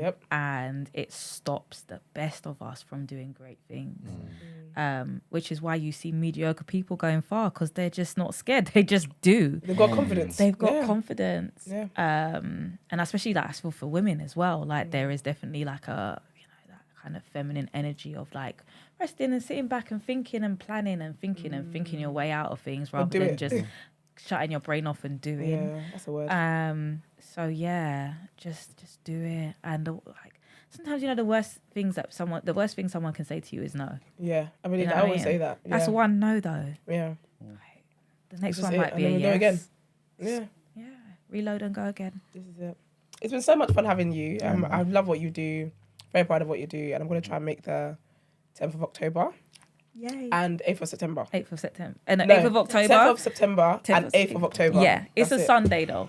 Like, if you hold that in mind, it's a Sunday. Second Sunday of the month. I go to church, come back, and then you see me there. Nice. That'd be lit. That's amazing. I'm really proud of you. Well done. Thank you so much. And I hope it all goes really, really well. And you're always welcome back here anyway as well.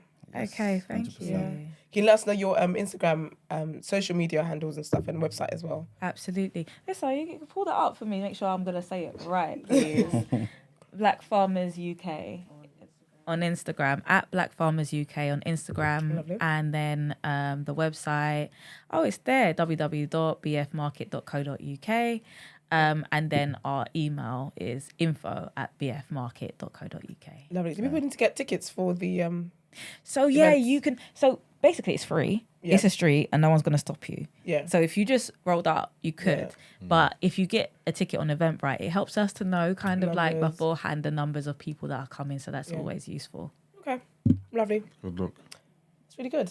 All right. Well, let's get into our next headlines for today then. Let's do it.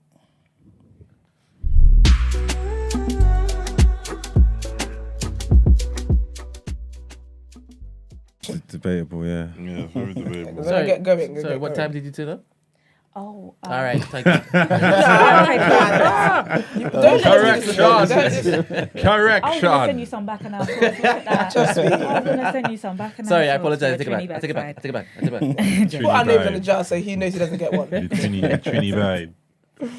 All right, so our next headline, government plans to accommodate asylum seekers on a barge on England's south coast face a possible legal challenge over fire safety.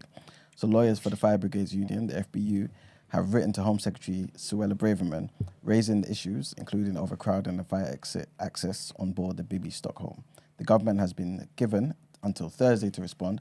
Home Secretary Suella Braverman said, "I'm confident the barge is safe." The Bibi Stockholm is a 3-story barge currently berthed in Portland Port in Dorset, which is intended to hold around 500 men while they await the outcome of their asylum applications. The first people were moved onto it at the start of this month, although they were later removed when the Legionella bacteria, which can cause serious illness, was detected. Next headline, trigger warning here, guys. And Iraq has hanged 3 people convicted of involvement in a vehicle bombing in Baghdad that killed more than 300 people and injured hundreds in 2016. It was the deadliest single bombing in Iraq since the US-led invasion in 2003. The Islamic State group IS said it had carried out the attack. The Prime Minister, Mohammed Shia al-Sudani, his office did not name those executed or say when they had been sentenced, but the executions were carried out on Sunday and Monday, and this is what they said. Next headline, last headline, and this takes us to the Caribbean, part of the Caribbean anyway. So Florida and Cuba are bracing for tropical storm Idalia, which is expected to intensify into a dangerous Category 3 hurricane. That's what forecasters are saying. The National Hurricane Center have said that Idalia is expected to gain hurricane force on Monday before making landfall in Big Bend in Florida on Wednesday. Another storm, Franklin, could bring life-threatening storm surges to the U.S. East Coast and Bermuda as well. It comes as the Atlantic hurricane season nears its peak. Franklin is the first major hurricane of the season, which runs from June to November. It's currently a Category 4 storm, which is packing 145 miles per hour winds, but is expected to weaken by midday Tuesday.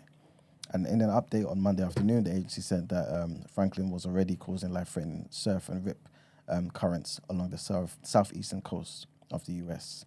But for now, Florida is focused on Idalia, which the governor, Ron DeSantis, says was warning the state should brace for major impacts from that storm. And that's it for the headlines. It's time to pay the bills. Nice, let's get into the reaction.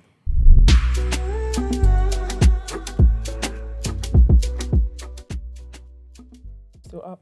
Always. Welcome to the reaction, people. Esther's favourite part of the show. Yep. Come on. That's why I come in. That's why I come in. The reason you're here. Yeah, so obviously there's a week up roundup of the weekend's action. There's a lot of games on. On Friday, Chelsea beat Luton 3-0. What was going to happen, man? On Saturday, Spurs beat Bournemouth 2-0. Arsenal dropped points at home to Fulham. Them, man! Script to 2-2. Brentford and Crystal Palace also drew 1-1. Everton dropped points at home to Wolverhampton Wanderers. No surprise there. Man United clawed back a victory. Come on! From defeat 3-2 to Forest. And West Ham actually put on a good performance against Brighton. Away at Brighton, they lost. They won 3-1. Brighton lost at home. And yesterday, Villa battered Burnley. No, it wasn't yesterday. Sorry, it's not Monday. Sunday. Villa battered Burnley. Man City beat Sheffield 2-1. And Liverpool, they done a mad thing. They went down to 10 men at Newcastle. They were losing 1-0, and they ended up winning 2-1. They grabbed the victory from the jaws of defeat. Yeah, that's a good result, man. Not for me, it wasn't. But Of course not. Fair play to them. Didn't like that one at all. I mean, I could see 1-1 coming. So I was thought, all right, cool, they dropped points. To win it in the last minute like that, I was like, fucking hell, man. Some people get all the luck. Yeah, obviously you'd rather them have no points, but settle for a draw. But look, they got the result, man. That's what it is. Do you want to talk about any other performances? What did you make of Brent? What did you make of Arsenal's performance? Any words over there? I'd rather talk about that Spanish article. Okay. Wow. It's nonsense. What's that? So that's a no comment, or you just pleading the fifth? Which one was that? Was that both? Move on. Yeah, it's crazy.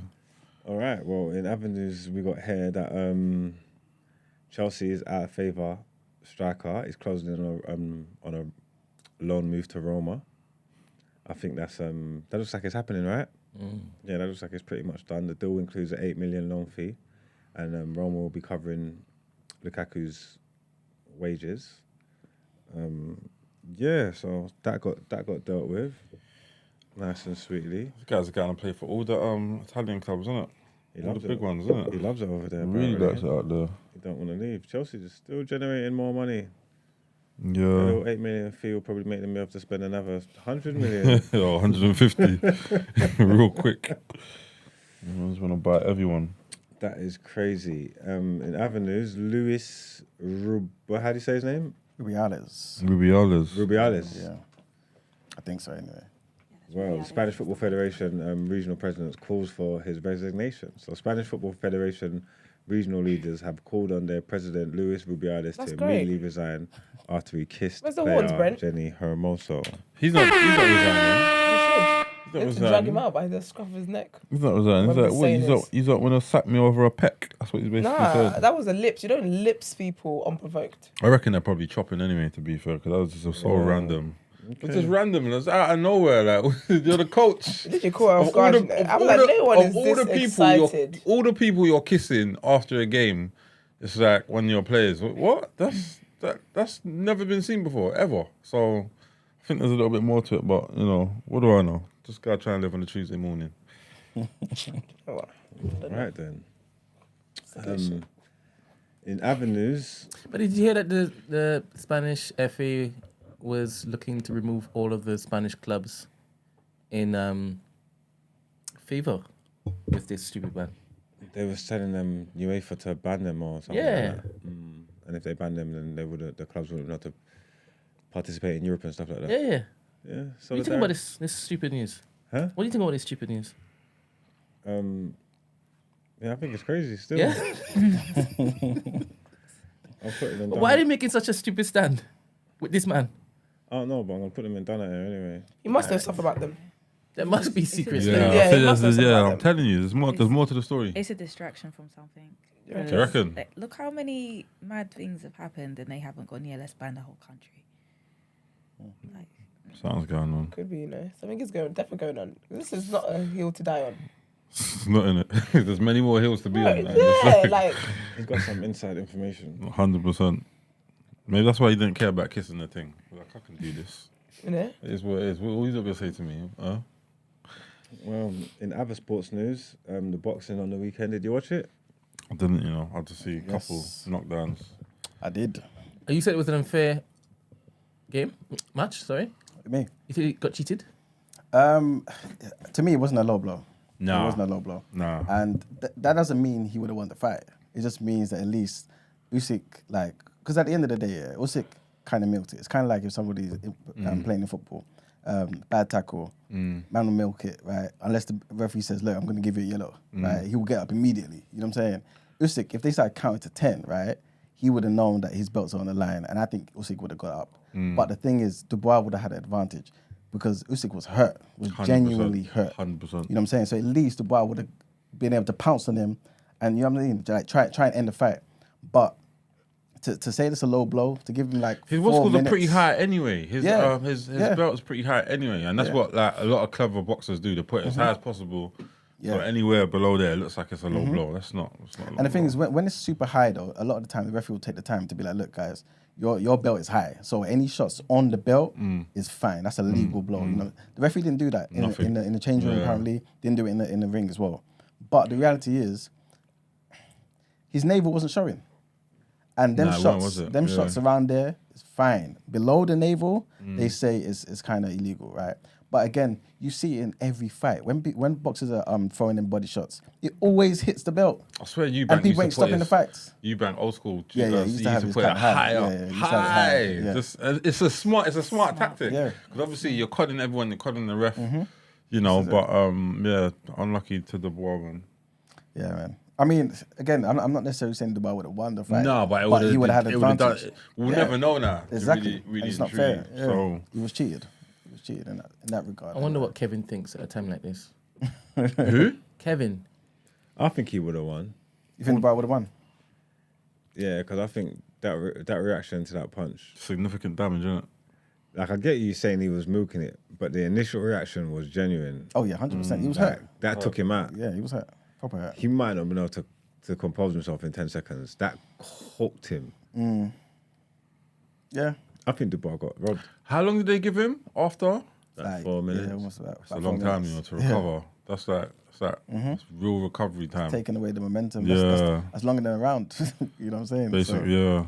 And the refs chatting shit because they kept trying to push that narrative, kept trying to protect his body from getting hit. It's ridiculous. You get me? Because he's telling him, like he kept stopping him, talking about, but at no point did he deduct any points or anything. That would have been persistent low blows. That's not my So people, why yeah. didn't you I take come any for the points off back him for signal. persistent low blows if it was really that low as you're making out? Like, do you know what I'm trying to say? Like, Exactly. they were just trying to take that punch away from him. Yeah, 100%. Yeah. It discouraged him from throwing them shots. And that's Usyk's weakness. You know what I'm saying? But, yeah. Morning, Kevin. Is it Kevin? That's up, my people. I answered the bat signal. I heard Brent shout me. Thank you. So, do you think he was robbed? Yeah, but it's unfortunate though, because it shouldn't have discouraged him so badly, you know. I know D, and he's a good guy, but he's not a monster, and it's unfortunate that he quit because he weren't really hurt when he went down. I'm be straight up and down and tell you, he weren't hurt. He was all right. He was fine, but he just quit, man. It's not the first time he's quit either. So unfortunately, he just don't have the mentality, you know. Yeah, I fully agree. I think that's why Usyk was trying to talk to him afterwards in the corner. You see Usyk telling him, man, this is boxing, bro. Yeah. Because it's kind of like, what's wrong with you, bruv? You're young, you're big, you're strong. Like, stop quitting, innit? Stop quitting. But there's the inside information is that D never really wanted to be a boxer. His dad pushed him into it. And the little sister, the reason why sister's so good because she wanted the attention from Pops. Okay. So she used to tag along and got coming to the gym and whatnot. But he's never really wanted to do that. He's just ended up there.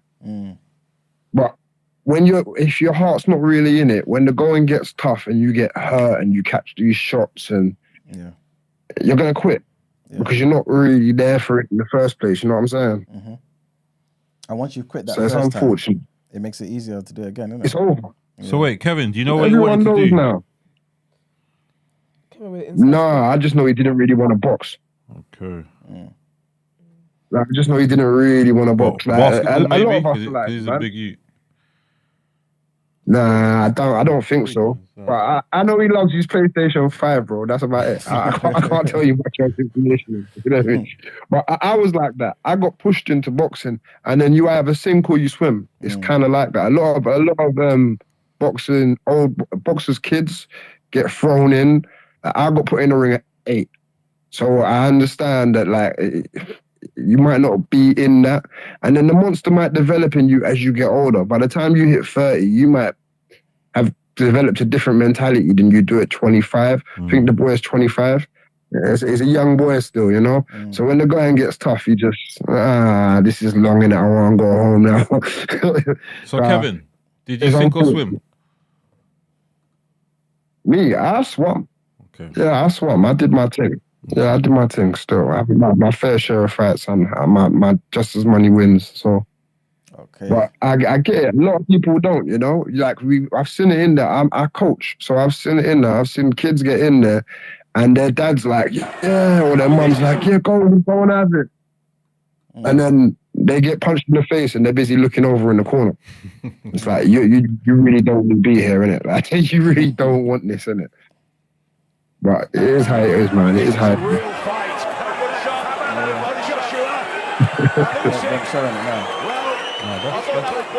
This is the AJ thing. Apparently he did the same technique. This is what? Feigning below belt shot. Oh, okay. It must be like a Hey, it was definitely low. It definitely wasn't low. Yeah. Is there not a bad angle, Brent? Just to be clear, it's the AJ fight. Yeah, He it's said the AJ fight. somebody sent it and said this was the same technique he used to fool people with the AJ fight. So Yeah, he's just smart, sharing man. He this. knows what he's doing, man. Exactly. You know, it definitely weren't low. But at the end of the day, boxers do all of that. That's just part of the dark arts, you know? We use elbows, we put little headbutts in, we step on man's toe and we punch man. Yeah, this is fighting. When you're fighting, this is survival. Like, you get all of that. Like, Evander Holyfield versus Mike Tyson, right? Classic fight. Yep. Mike was getting headbutted. Like, he got headbutted about 18 times before he bit that brother's ear. Yeah. Yeah. It's dark arts, isn't it? Like, when you're fighting, you use dark arts. You step on a man's toe and then you punch him so he can't move and he can't, like, he falls over when he goes backwards. You let that, like Liam Smith versus Eubank the other day, you follow through on the punch and let your elbow just slide round. And if the ref don't see it, the ref don't see it. Yeah. But that bone-on-bone connection can break an orbital bone easy. Well, but so it's start now. Before you go, Kevin, who have you got in the rematch? Eubank and Smith. Eubank should do it this time, so long as you don't get too gassed. You got gassed last time, bruv. He was like, oh, he's feeling himself, and he dropped his hands. So it should be Eubank this time around. Yeah, I agree, man. I feel like Eubank. Yeah, it should be Eubank. Yeah, he's much better. Yeah, he's much better than Liam Smith. It's just that Eubank's a bit stubborn, man. He's never really listened very well. He hasn't stuck to a trainer. He's always self-trained. Or he's had his dad in his corner, who's not a trainer either. You know? I thought working with Roy Jones was a really good idea for him, to be honest with you, because it looked like Roy had got the boxing into the boy. He'd got, because he's used to doing that, like fighting in the streets in like Brighton type of vibe. Wait, has he not stuck with Roy Jones Jr. For this fight? No, he's not, you know. No, Roy's working with someone else. So he's working with Bomac, which is Terence Crawford's trainer. Okay. All right, man. Yeah, but that Bomac's a great coach. So watch out for him, man. You should be able to show him a thing or two. Yeah, I definitely think so, man. But yeah, thank you, Kevin, for calling in, man. Appreciate it. Thank you. Oh, what's not? I mean, enjoy it. Bless up. TDA to the world, yeah? In our last sports headlines for the day, Simone Biles wins record 8th US all-round title as her comeback continues. Big up, Simone. Oh, she's serious, yeah. She broke a 90-year record, winning her 8th all-round title at the US Gymnastics Championships. Her win comes less than a month after the 4-time Olympic champion returned to competition following a 2-year break to work on her mental health. Also, she's moving like Jordan. I love her, man. When she's in the zone, she's in the zone. I don't know what that means. I'm going to skip past it. When sis is in the zone, she's in the zone. She's so talented. It's ridiculous. Jordan left basketball to play baseball, then came back and won again. Oh, is it? Oh, I love that. Love that for Jordan. That's what I'm saying. She left for 2 years and she came back in straight golds, baby. Yeah, sick. Like excellence. All right, then. Shouts out Simone Biles. And that is the end of our headlines for today. Let's get into our final segment of today's show. Done out here.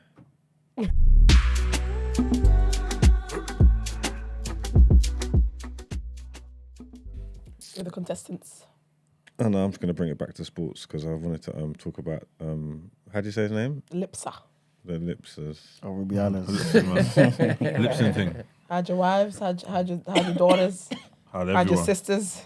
It ain't safe. How'd your mans? He lips in everybody. Luis Rubiales.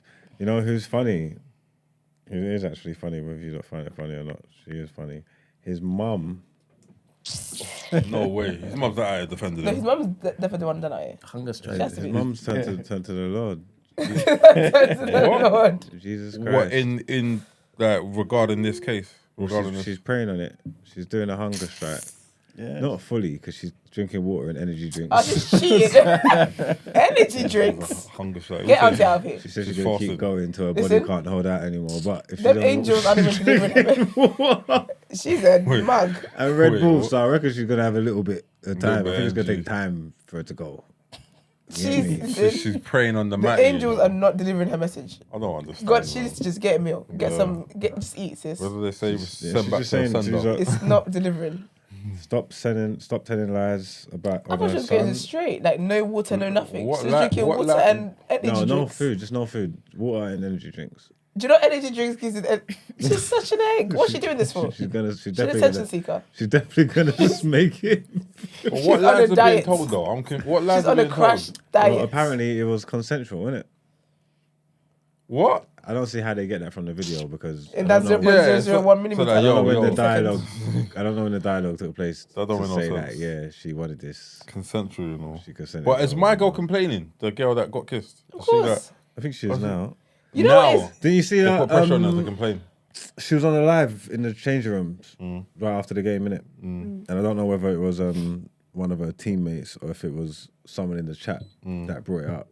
But initially she was like, someone brought something about the kiss. She's like, I did not like enjoy that kiss, or I did not want that kiss or anything like that. Like, that was the first thing she said when someone brought it up. You get me? So I don't know whether she was going to make effect. I don't know if she was actually even going to make a big deal out of it until someone said it. I think she was shocked because the way she walked off. You know, sometimes certain things happen. You're like, did that just happen? I need to see the video, man, of like how she that walked was off the and the vibe. reaction after. That's what I need to see. Because a strange man, yeah. Because I don't even know. It was jubilation, isn't it? No, but don't jubilate on Euphoria, my lips. whatever you gonna call it. Are you dumb? Like someone you don't fancy, someone you don't even like. Well, maybe he fancied her, bro. Yeah, but that's not enough. I have to fancy you back for them to be not lips. enough. It's definitely not enough. The outrage is right because this couldn't happen in no. Society. Really done out.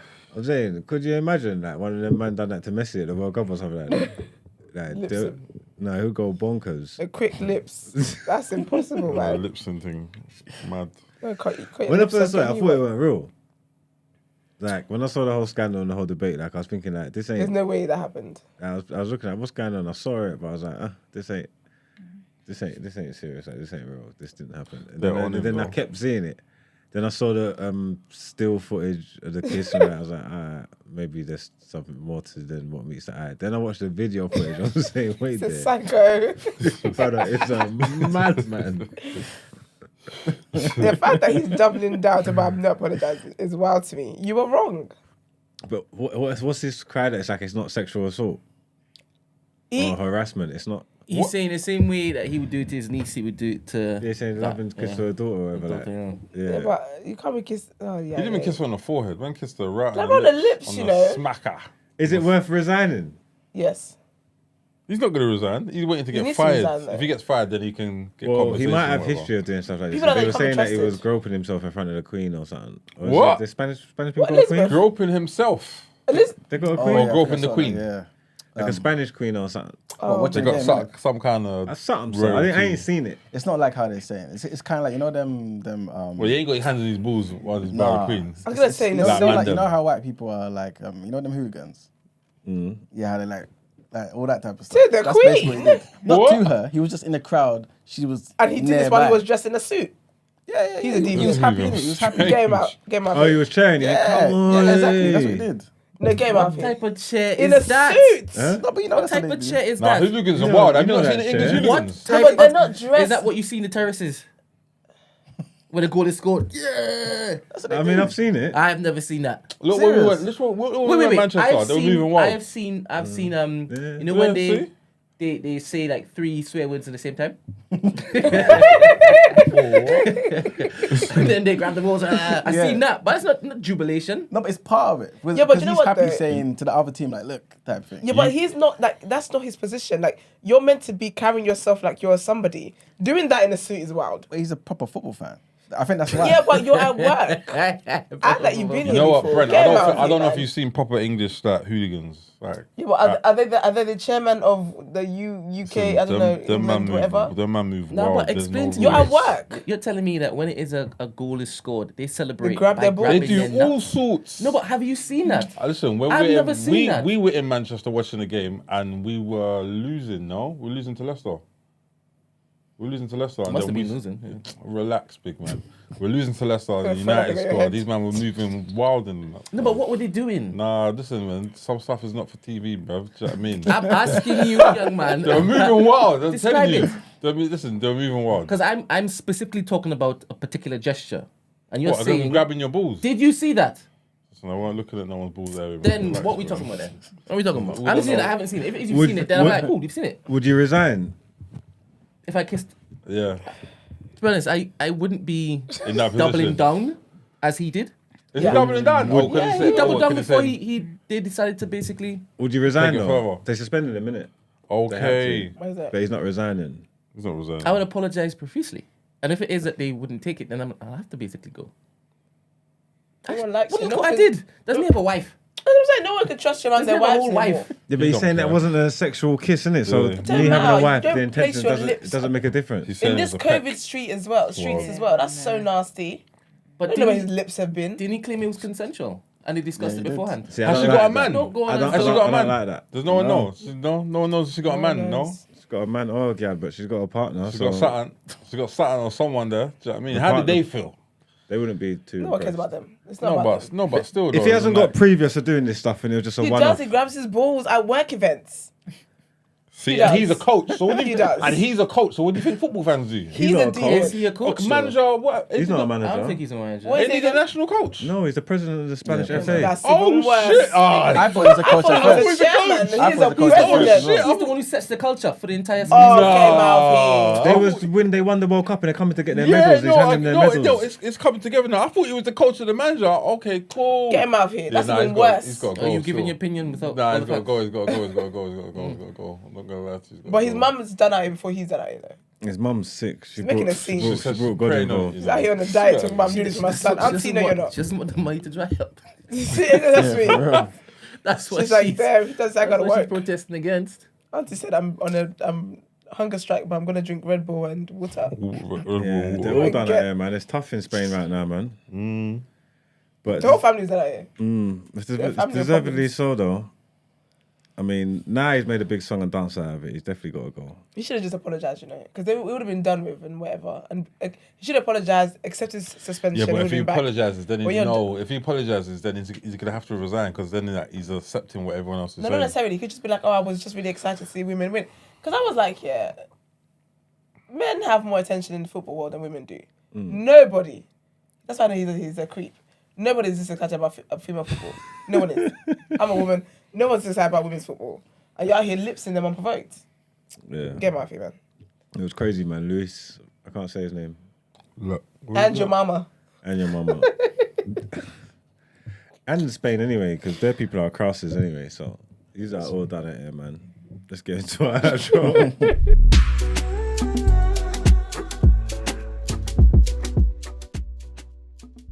You know, a stranger lips to me. it's I have to random. get new lips. That's ridiculous. It's a random one. I'm supposed to get new lips now. That's such a violation. Ew. But yeah, guys, thank you for tuning in. We appreciate you. Please like the video as well. Is the video been liked or is this a coup being staged? And they thought that the girl was just perpetuating Emmanuel's agenda, so they decided not to basically like the video. No. It's terrible stuff. I said haters. Natasha is not E-man, all right? But thank you for joining us. We really appreciate it. Thank you. And guys, check out Black Farmers Market on the 10th of October. No? Yeah. September. 10th of September. No. 10th of September. 8th of And September. 8th of October. Oh, Yeah. That's it, yeah. So it'll be in Brixton as well. So check it out. Let's support black businesses. Let's support everything the way we need to. Yes. Follow them on Instagram as well. Also, if you want to send your dilemmas in, the number is 075 6484 1073. If you'd like to inquire about the show or feature on the show, you can email our team at thedayafter@thenewblack.com. Brent has got a message for you guys. You know I can't see far. Oh, you're not reading it? Peeky boo. Okay, well, it's about... All right, cool. All right, sorry. It's all right. If you want to No, be a I'm- moderator, if you want to be a moderator and you're going to be respectful, objective, good vibes, all that great stuff, DM the day after TNB on Instagram, and yeah, we can. I don't even want you to be. take a screenshot. I don't of want you this. to be objective. I want you to be violently loyal. If you're serious about Well, there you are. being a moderator, just take a screenshot and read it through a few times. See if you can commit to this. so you got it. So you know you got it down pat. And then it. message me, DM me, email me, whatever. I already gotten about 5 responses. So Sick. Are the girls and boys showing up, or is it like a? yeah, both of them are. Love Nice, that. nice. What numbers are you working with? So people know that it's tough. Is it 2 each? So So they know there's a bit of competition going on. Two is solid, right? I think 2 is solid. But 2 men, 2 women. That's what Tracy said, so I'm not sure if it is. I'm landing with 2. I don't. No, because Tracy said it. Yeah. See how men don't like to listen. Tracy didn't say that. Because it's a good idea. What she She did did on the phone. She did on Friday. She called in. It was she. With Rufus. She. Is her name Tracy? What's happening? Tracy called in and she said, I think you should have 2 moderators, 2 female, 2 male. Oh, and you didn't want to be one? Yeah, that Or was you meant to be one? Tracy. No, She. it's not allowed. Yeah, it's people in the chat. Why? Because Brent thinks I abuse my power when I'm giving it. I mean, I'll be a moderator then. Why not? Yeah, but I don't know about that. You don't get my vote. Because you could have called in to let us know that Brent was not Listen, clear. it's not my fault you don't not pay attention to the chat. What is my Well, how do you want us to man? multitask? How many things have you seen in the chat today? But we don't pay attention in the chat. See how hard it is? You don't pay attention. Awareness, innit? You definitely get my vote. Let the awareness aware. You're not allowed. You definitely get Your awareness is not awarenessing. I can't help that. What can I do? But yeah, man. Join the community. Join the community on Twitter as well. The new black is called BLXCK. Mm-hmm. Is that it? That's all the housekeeping there is, isn't there? Yeah, I was going to tell Natasha to join the community as well. So that any new updates regarding black farmers, put it in there, please. Put it in there. So people can support. So they can shop and show out. 100%. Absolutely. Yeah, Thank you. I will do. But thank you for joining us. It's a really, really good conversation with you. Yes. And yeah, guys, we're out. Like the video, dropping on your timelines, all that great stuff. See you tomorrow. Goodbye. Peace, man. Peace. Bye.